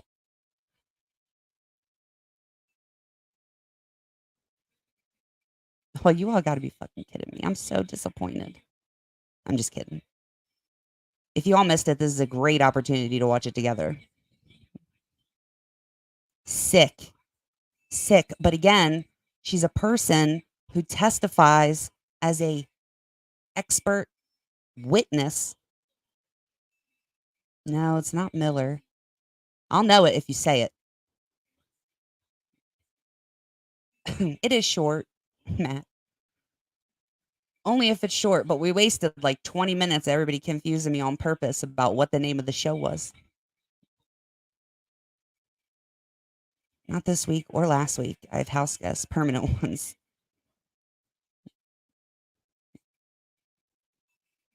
Cue it up. Okay. I'm gonna like. I can't promise that this is even gonna work. I'm gonna do my best, you guys. Yeah, she's an expert. So she's an expert. Lieberman. Is it Lieberman? Did I just make that name up? I think it's Lieberman. Carol Lieberman? I might have made that up. She's a doctor. She's or not a doctor. She's well, I don't know if she's a doctor, but she's like a forensic psychologist.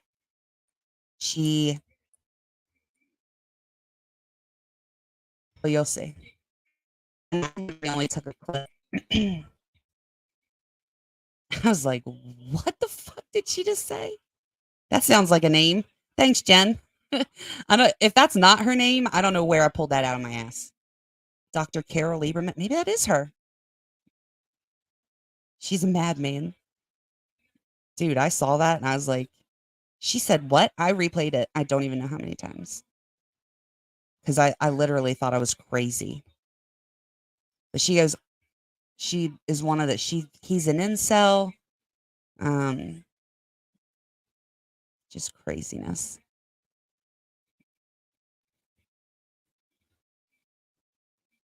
It's a shortish one. It's 7 minutes. I'm gonna play it. Present. Share screen. Maybe next year. I shouldn't get any copyright strikes. It's my video, right? I'll be honest, I've not read the terms of service at all. I don't know any of the rules.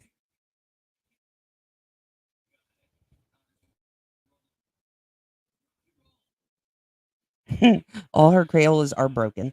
For sure. Here we go. I'm going to take myself off of here because I want to focus on the chat because like we're watching this together. Which I'm like tickled. I love that. Recordings. Did you hear it say recordings? I know maybe I have to like mute mine. Just got better.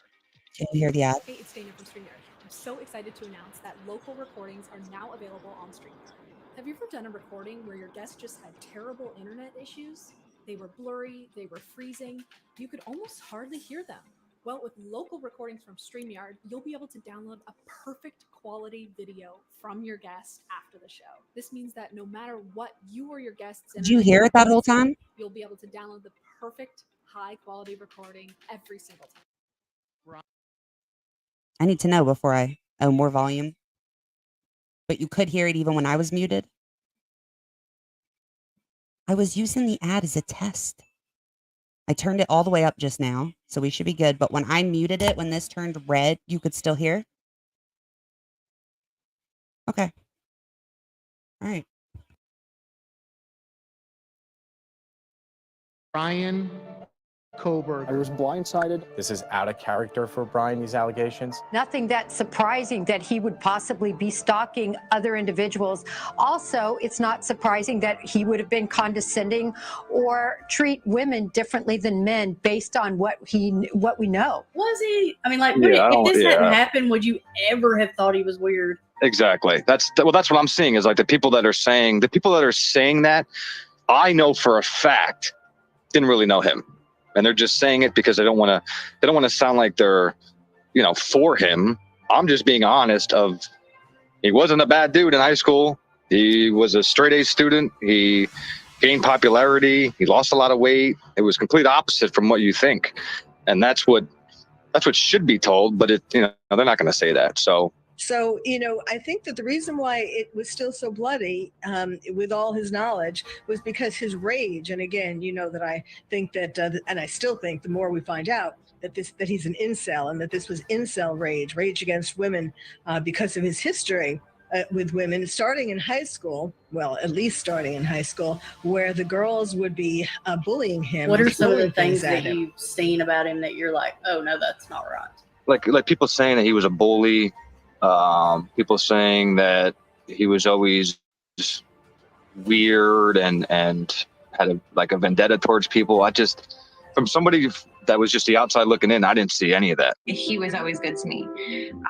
Now, over the years, that has changed. I know going into his senior year, he lost a lot of weight. It was then I hear that he might have become the bully. He really didn't have a reason to get bullied. And then people said he turned into the bully, which I'm seeing everywhere. He turned into the bully in high school, which I just, like I said, I went through a transformation in high school as well. I was probably like the second biggest as far as muscular wise kid in the school. So like I hated bullies. I made sure, like, you know, if I ever saw a bully do anything, I would step in and do something. And Bryan was always just a kid that was very smart, went to after school academic like programs and stuff. His mother was really nice.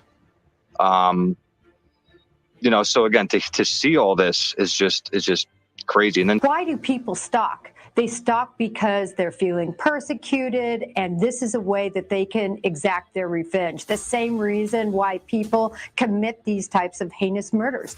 All it means is pursuing stealthily. So this would line up completely with the crime he is accused of committing. like you wouldn't think in a million years anybody you went to school with would do something like this. But if you laid out people, I could pick people out just from what I remember in high school who might be capable of, you know, doing anything. But Bryan was just always a smart kid. I mean, he was bigger in grade school, and then he did like a weight transformation in high school. I remember, lost a lot of weight, gained confidence, got girlfriends, was talking to girls, interactive. Violent impulses that he has. You know, for example, we know that he has this obsessive compulsive attitude towards food, that he's not just vegan, but he doesn't want to have anything that has been in a pot or on a plate that has touched meat. And that tells me that he might be scared that he could actually engage in cannibalism after killing somebody. And that tells me that he might be scared that he could actually engage in cannibalism after killing somebody.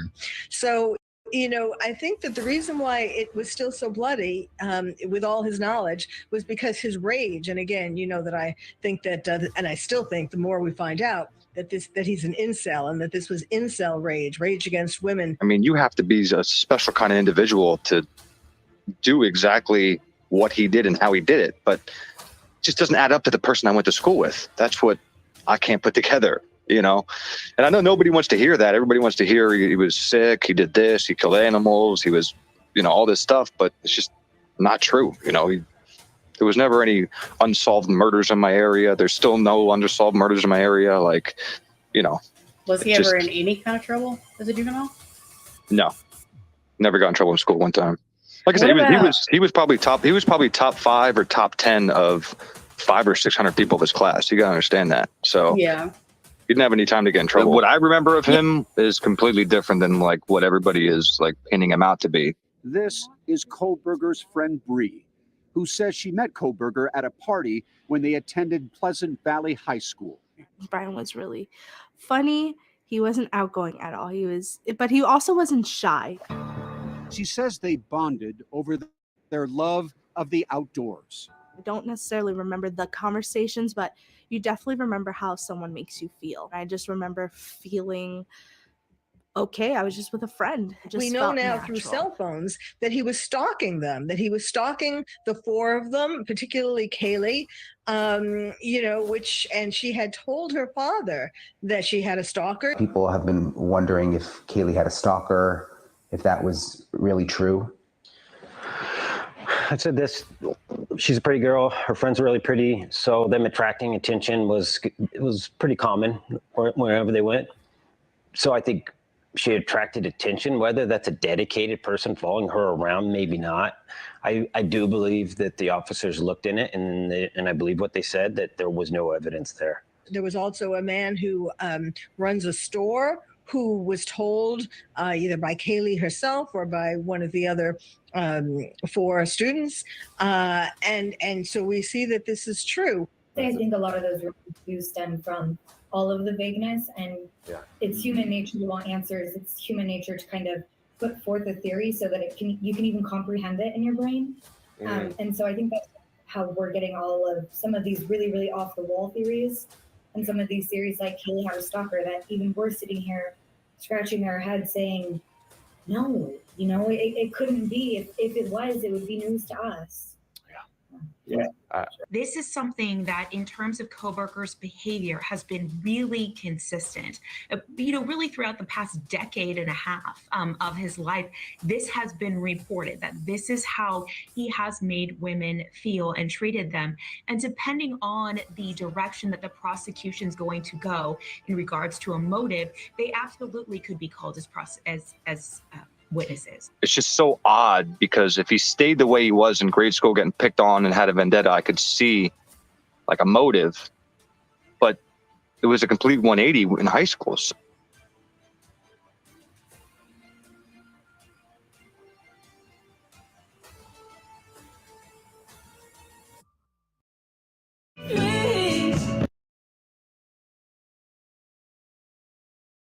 Do you guys did anybody pick up on, well, y'all didn't even see it.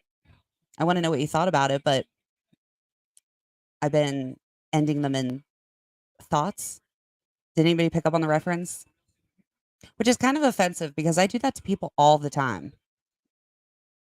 Typically, I want your thoughts before I even give you mine because I don't want you to know mine and then change yours into what you think I want you to say. But I was hoping I'd get accused of being Papa. You guys liked it? Ain't that fucking crazy? I couldn't believe she said that.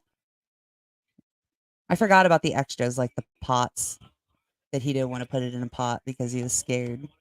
I mean, it's just, I've been meaning to look her up and see. Her name is Dr. Carol Lieberman.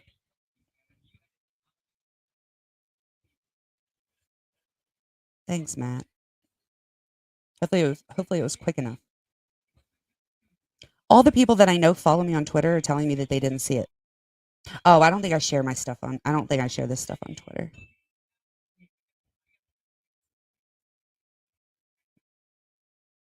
Yeah, no, this wasn't.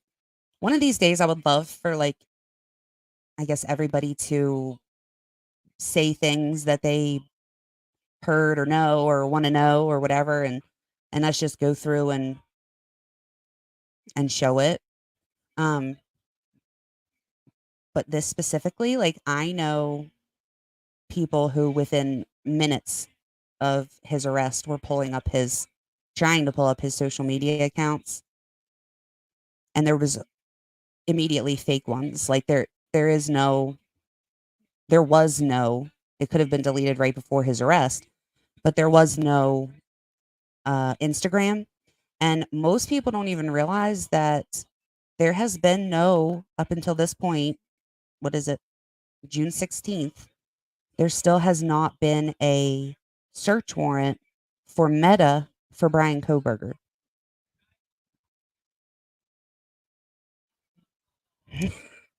It's not even funny.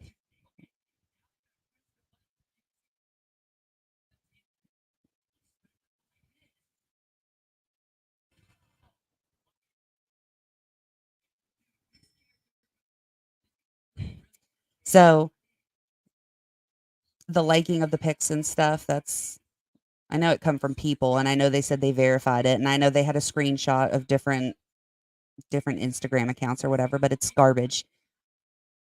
Unless and until I see a warrant come through for Meta for him. Has anybody seen, I don't think that I'm behind. I'm pretty sure that all the search warrants are there now. But it really helped me when I made the Google Sheet thing, the way that I organized that tab for the Idaho search warrants was really helpful for me in trying to determine who they had pulled warrants for, what warrants were pulled. Has everybody seen that?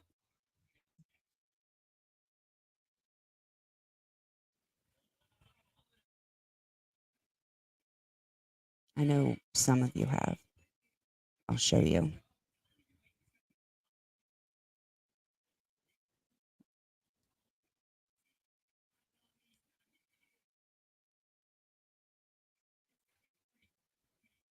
Holy shit, the whole thing froze. I thought I was going to lose you.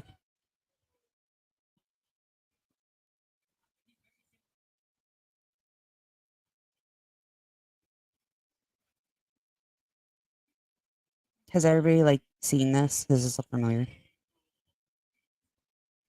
This is my favorite like layout, but it's just not possible. Well, it's not even necessary like for the other states just yet. But this so far has been the best like layout that I personally have looked at, where it's really simple to see what was pulled, when it was pulled, when it came back, things like that. And if you look,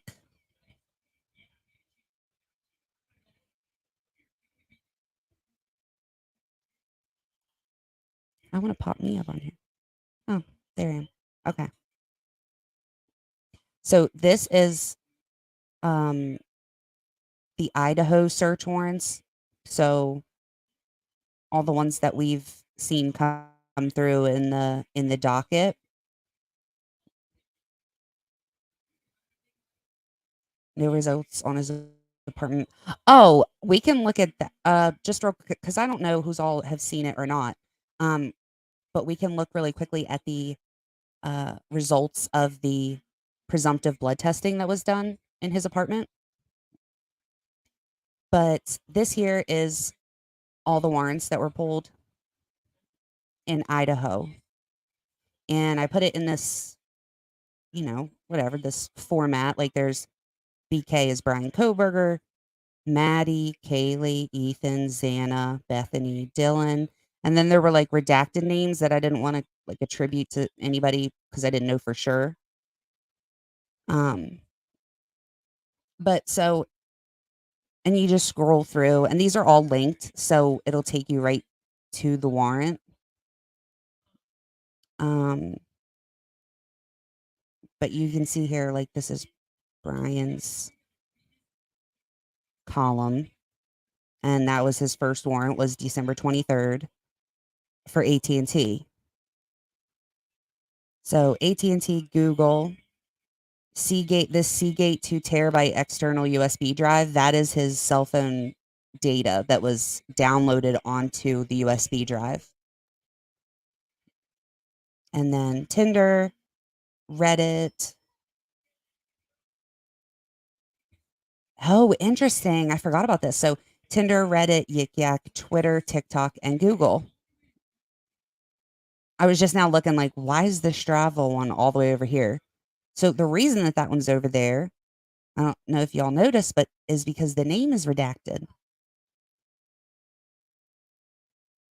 So like, I think that we know that. Good night, Juliet. Don't have nightmares about Cannibal Carol. That needs to be her name literally everywhere. Cannibal Carol. That is some scary shit.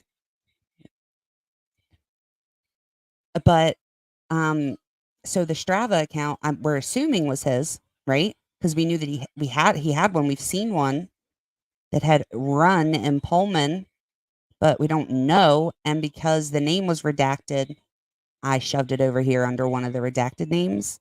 So for all intents and purposes, 1, 2, 3, 4, 5, 6, 7, 8, 9 warrants are the only ones that we have for Bryan Kohberger. None of them are for Meta. So at this time, as far as we're aware, there's no Snapchat for him. There's no Facebook for him. There's no Instagram for him. None of that stuff. This has really gotten to me. Cindy said, also, anybody good with Photoshop can fake screenshots. They are not evidence of anything. I personally, when I get sent a screenshot, I go to try to find it. The problem is that sometimes it is gone. If you're going to take screenshots of stuff, it would be even better to like screen record.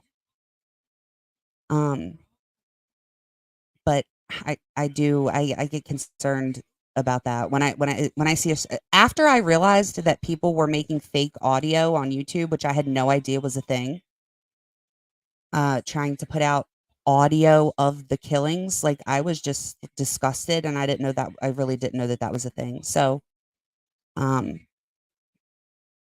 am leery about screenshots. Now, like, I'll put out screenshots, and I try to be clear about which ones are mine, but I get it when people don't believe me, or they're like, "Well, I don't know where you got that from." So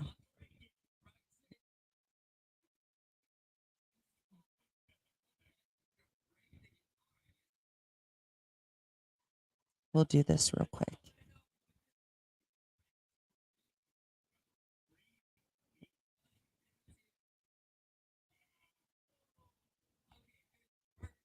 I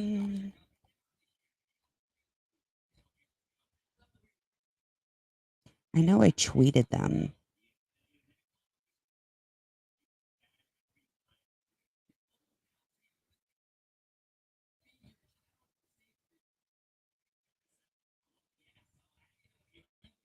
So it seemed that there was a lot of people that didn't know, like, what tested positive for blood at his apartment, which I don't blame anybody, because I know for a fact that I heard somebody saying that there was, like, blood on a doorknob or something. Which is not true. But that's why people were getting confused about things. But if you wanna see, I tweeted this,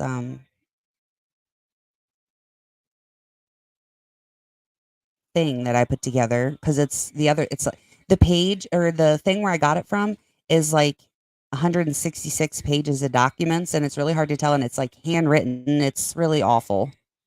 And I don't think I can zoom in here to show you, but every single thing, there was stains on towels, on a pizza cutter, on a panel of a drawer, on the sink, on Ajax bottles, light switches, on the edge of a plate from a cabinet, the back of the microwave, on the counter, like many, many different places, the computer pad, all kinds of places. Okay. This is all stuff that was tested with a presumptive blood test. So what they'll do is they'll test it presumptively for blood. If it comes back negative, they'll just leave it, because it's not like a false negative won't be a thing, but there is a such thing as a false positive. So if it's negative, they don't collect it. If it's positive, they'll collect it, and then they send it to the lab, and the lab will first determine if it actually is blood. And then they'll try to determine whose blood, right? So out of all of these things, oh, does that look bigger now that I made it full screen? Yeah, it looks a little better. So out of all of those things,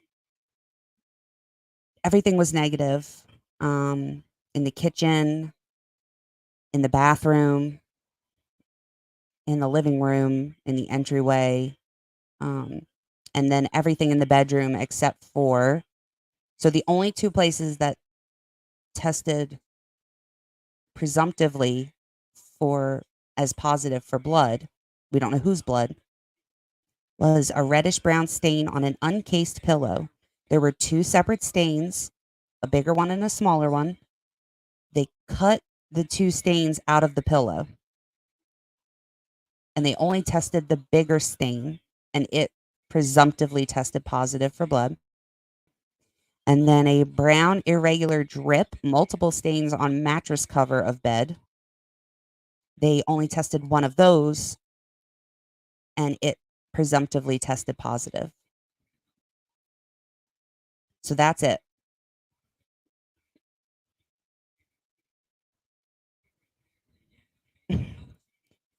This is called being tired. I have a lot of shit to read. I downloaded, I think you're gonna like it. I downloaded some really cool stuff that we can all talk about once I read through it. For real. Kohberger's a guy who shaves a little blood on his pillow is a real shocker. If you someone said that I was hysterical. Somebody responded to that on my Twitter and was like, "Well, we saw what happens when he shaves." So, like a 12-year-old cut himself all up. So I wouldn't be surprised if that was his. We don't know if it was victim's blood. I'll be clear, we don't even know if it was actually blood. It just presumptively tested positive for blood. It probably is. But they collected it to take it to a lab to determine, make sure that it is blood. And then if it is blood, whose blood? Could very well have been his blood. Honestly, it was into... We're not talking about the shower curtain. I could not care less about the shower curtain. I know. Why not take the entire pillowcase? I thought about that. I thought about that, about the pillowcase, and then I also thought about that, about the Bissell, dust container or whatever. I was like, why don't you just take the whole vacuum cleaner?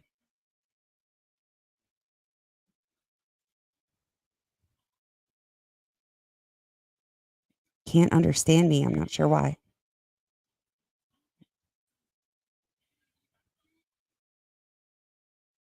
Yeah, I mean, I feel like it's likely to be his blood. It's in two spots that I mean, he looks like he gets nosebleeds, to be honest. That or, like we said, he shaves like a child, so could have been from that. And then the DNA or if that's blood on the mattress cover, like, again, we don't know. Like, Bryan Kohberger could have had a girlfriend. And before you say it, I don't want to say, if he had a girlfriend, where is she? Because no sane woman is coming forward and saying that she was dating Bryan Kohberger. Sorry. Not right now. Hell no. That would never happen. I would be stunned.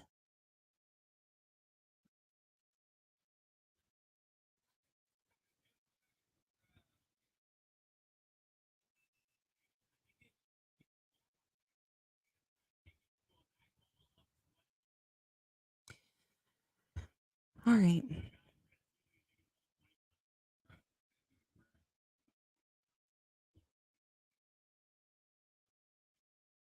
So we learned some crazy things today. I'm still... I don't understand the motion to compel thing. I don't know.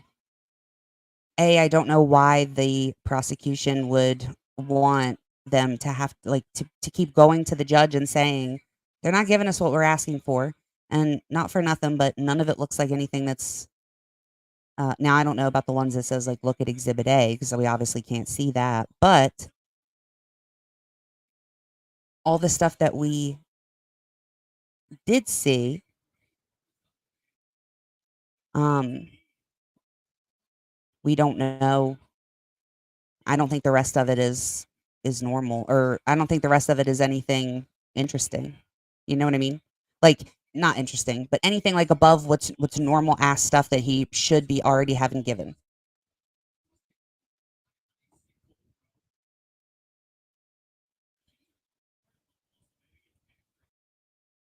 And also not wanting to give the identity and credentials of your experts that determined the locations of the pings. Like if I'm saying to you, a majority of people, when they are... So I'll pick apart a I'll pick apart the PCA, and what they'll say is, well, it's not about that. All of that can be picked apart. It's all of the things together, right? They had an FBI expert that was helping with the pings and the identification of the car. Well, if you are looking at that now, seeing as how everybody feels that those are really important things that's in the PCA, I can't see a world where these experts are not going to have to testify to what they found, the pings that put him there, and the car, because those are literally the only things that put him there, right?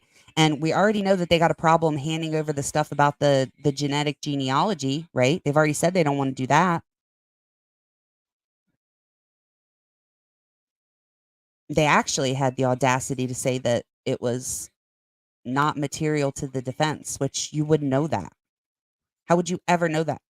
You don't know what's important to them, to their defense. So it's like, why aren't you giving up the names of your experts? Surely to God, you're not going to tell me that all of them aren't going to testify, and you know that whoever's going to testify needs to be handed over. So why are you hiding their identities? Did they not testify at the grand jury? Or for the grand jury? So I think that at this point, the excuse that, like Lori said in the beginning, whenever, like, first of all, what if you all found out that it said in there that, like, the FBI cast person and FBI car identifier, like, what if you found out tomorrow that Brett Payne is the one that did all that? He got the data. He looked up coordinates on his, Google Maps. And he's unable to explain to you how accurate the data is, how you got to that data, and things like that. Would you still feel the same about it all?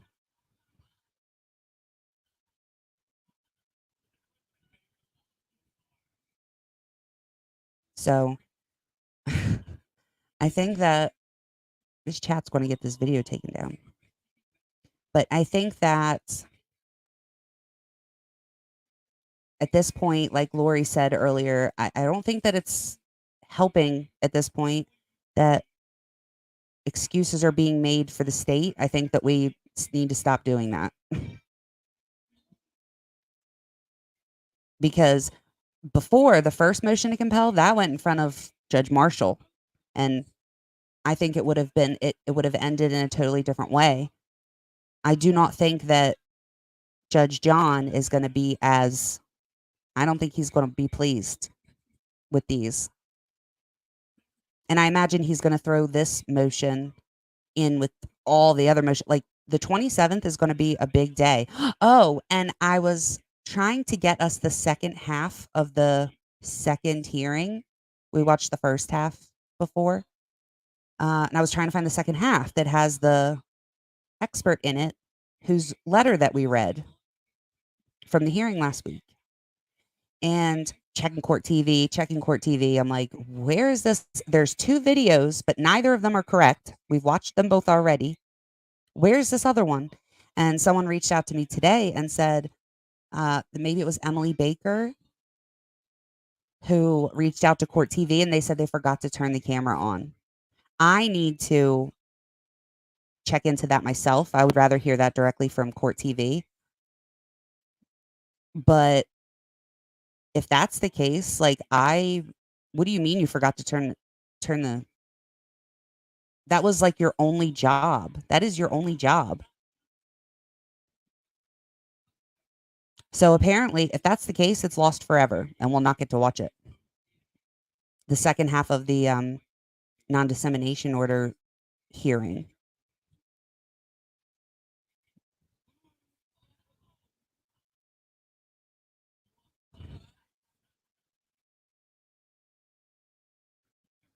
Yeah, you can't find it because it's not up.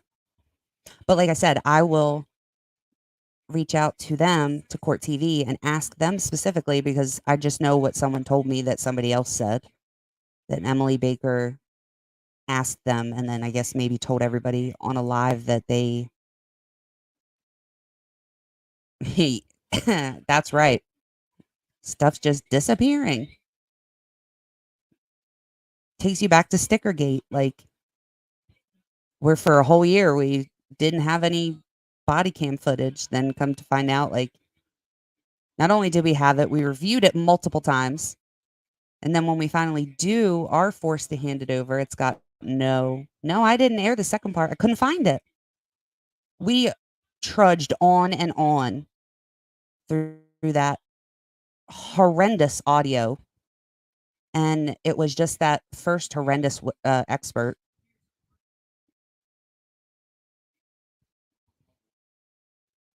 Accidentally on purpose is right.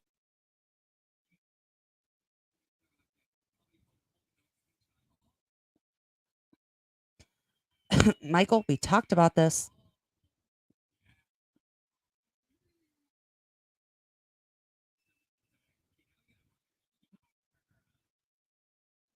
Cannibal Carol ate the camera plug. She should not be allowed there.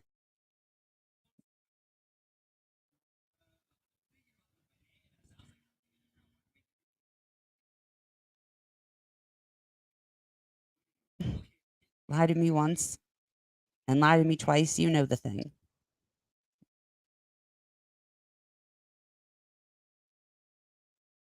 So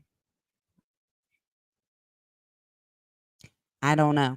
I don't know where it went, but I'll let you know once I once I look into it. If that's the case and they really didn't record, like, I wonder if they'll maybe make the transcript available. I feel like that would be reasonable. I feel like making the transcript available would be reasonable. If the intention was to allow us to watch it and then you fucked it up, it would be reasonable to let us read the transcript. Yeah, that's what I'm thinking. So I can ask. No, I just meant like the $180 an hour and stuff. We way at the beginning we talked about because someone said about them she's making a whole lot of money, and Taylor is making $200 an hour. We went through and explained that $200, the county is making $200 an hour. It goes to the counter or to the county, and then they pay her salary. The only time that she's getting that $200 an hour directly to her, that's not going through the county into the public defense fund, is when she works over 40 hours a week. And somebody brought up a good point about having to repeatedly file these nonsensical motions. It costs money. I don't know, Glenna. She said, Sleuthy, do you think they investigated Josco? I hope. I don't think that Josco, I mean, like, in his TikTok went private, and he was posting after, but if the shit that he was saying, like, I would feel like it would be worth seeing if the shit that he was saying was true, because if it was, then he would need to be looked into for sure. Josco 1972. He was a TikTok account, and he posted crazy video. He was like reading from a piece of paper, and you could kind of see him in like the background of his laptop screen, and he was reading things, and he was very specific about like wounds, and that the girls, Kaylee and Madison, were on top of each other as opposed to like laying side by side. And he's saying because the killer, killed one and then pushed her onto the bed on top of the other one, and then he put out this creepy video where he's like zooming in on this. He has like a closet full of shoes, and he's playing this creepy music, and it's like going, and then he like zooms in on a pair of what are the shoes? What are the shoes? I keep on my brain is saying Converse, and I know that's not right. So like zoomed in on the shoes. The last one that Vans, yes. Thank you. The last one that I saw, he was saying something about like the blue tarp was going to be harder to find than the knife or something fucking crazy and weird like that. Like really bizarre. He was saying some really bizarre things. I would hope I would hope they looked into him. That was before Bryan Kohberger was arrested. Yeah, like we watched them carry out an entire clear bag full of veins. We briefly talked about that the other day. The whole weird like U-Haul situation where they were carrying stuff out. Like I am to the point where, and I still swear that one of the tables that they brought out was Maddie's side table. And I can't think of any situation or any world where they would be giving that to the families, like right beside her bed. So I almost wonder if that whole U-Haul situation was them trying to get evidence out without causing a scene by saying like, hey, we're going to be getting personal belongings out of the house to give to the family members. Like, please give us some privacy kind of thing.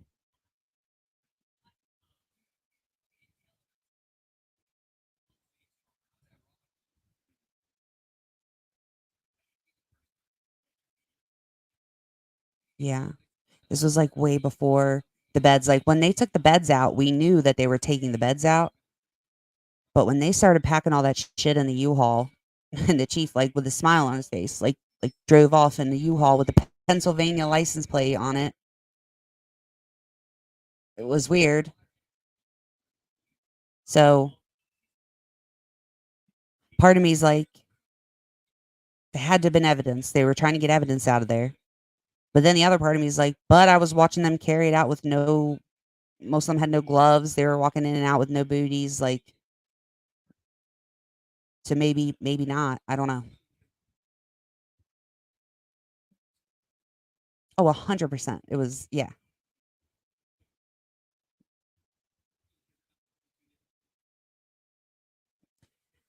They were walking in and out of the house on that day. The parking lot was full of snow.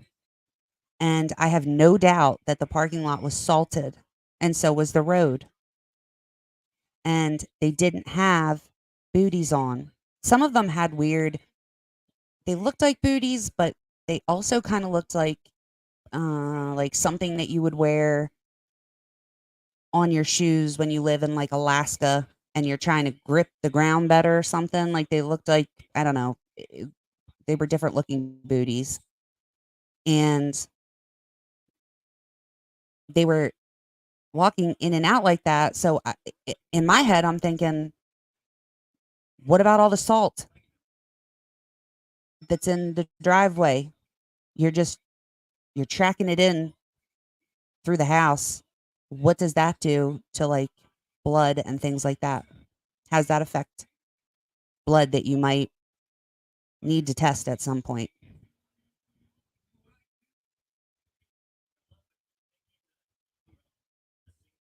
I would imagine that like the salt, like ice melting salt, would fuck with chemicals and stuff.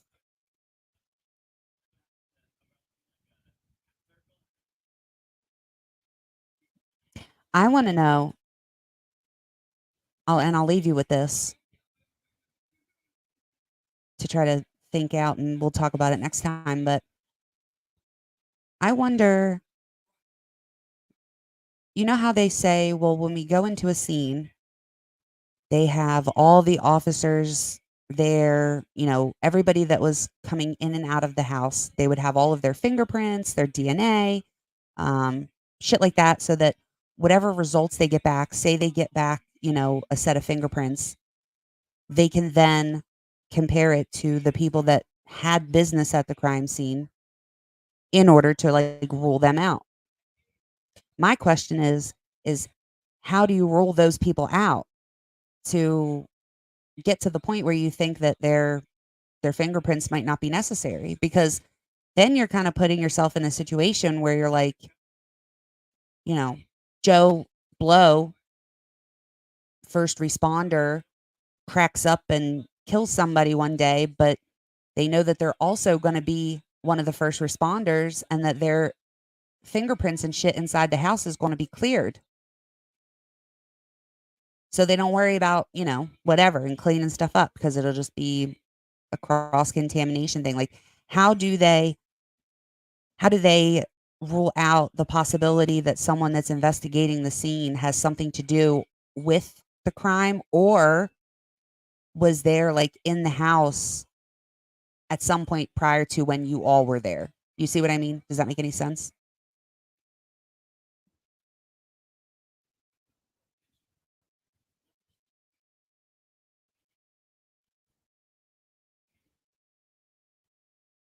I'm glad you're still here, Lori, and everybody else. Hi, Melissa. All right, we're going to go. I made like a new outro. I don't usually have an outro. I just end. I'm going to play it.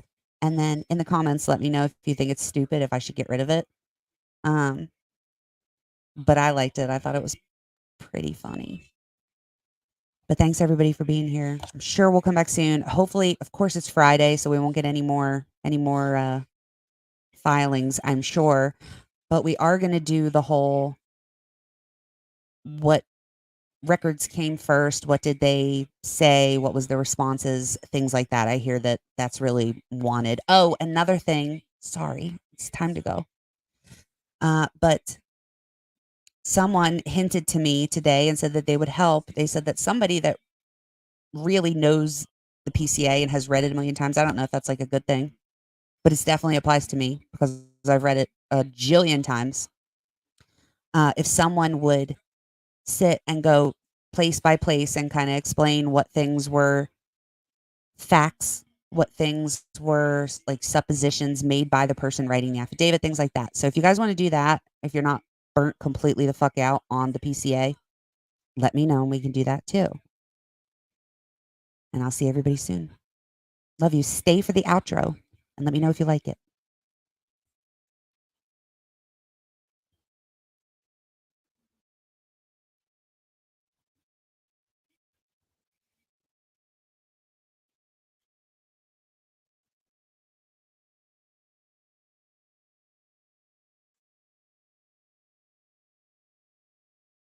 It's coming. I was seeing how many of you all were going to stay and watch it.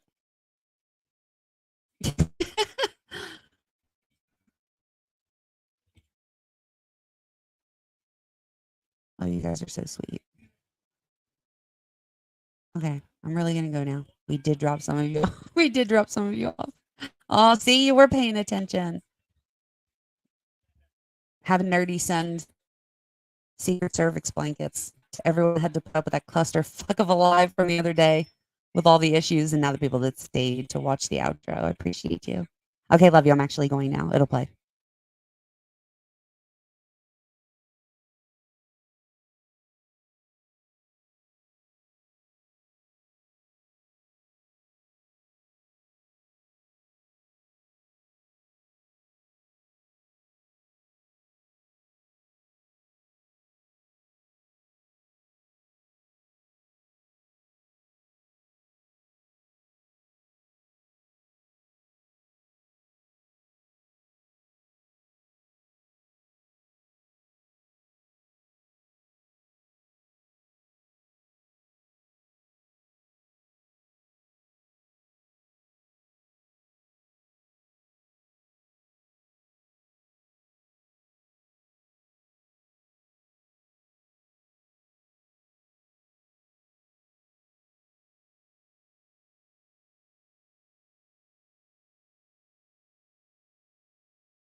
Weird.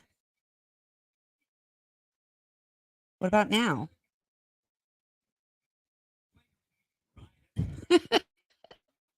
Best outro. Hello.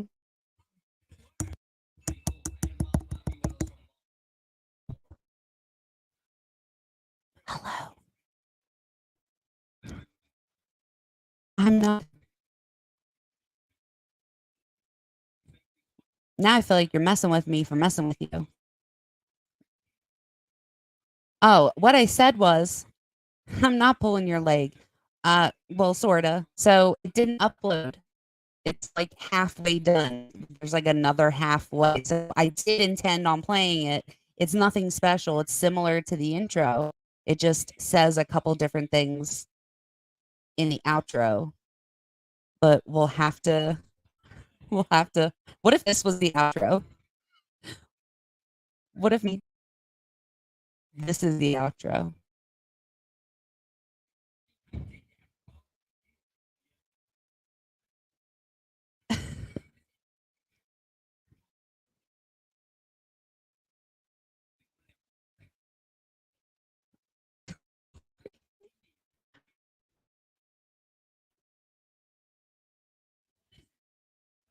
Absolutely not. I will not be singing it. I need a technical person. I know I'm ill-equipped. But no, it's like now it's 75% of the way. But I hope you all remember the things that I need you to leave. I did see that Jen Rand said that she does want to go through the PCA, so play the intro again. Yeah, I want to know. I feel like the people that know me. Oh, you fucker. It just said wait a moment and try again. So this is like obviously not going to happen. But people that know me will get it. The people that don't probably might be a little bit offended. Okay, I'm out of here. I love you guys. Really. We'll just do it again another time. La la la la. Bye bye bye intro. I'll play the intro for some music on your way out. And thanks for being here. I'm actually leaving now.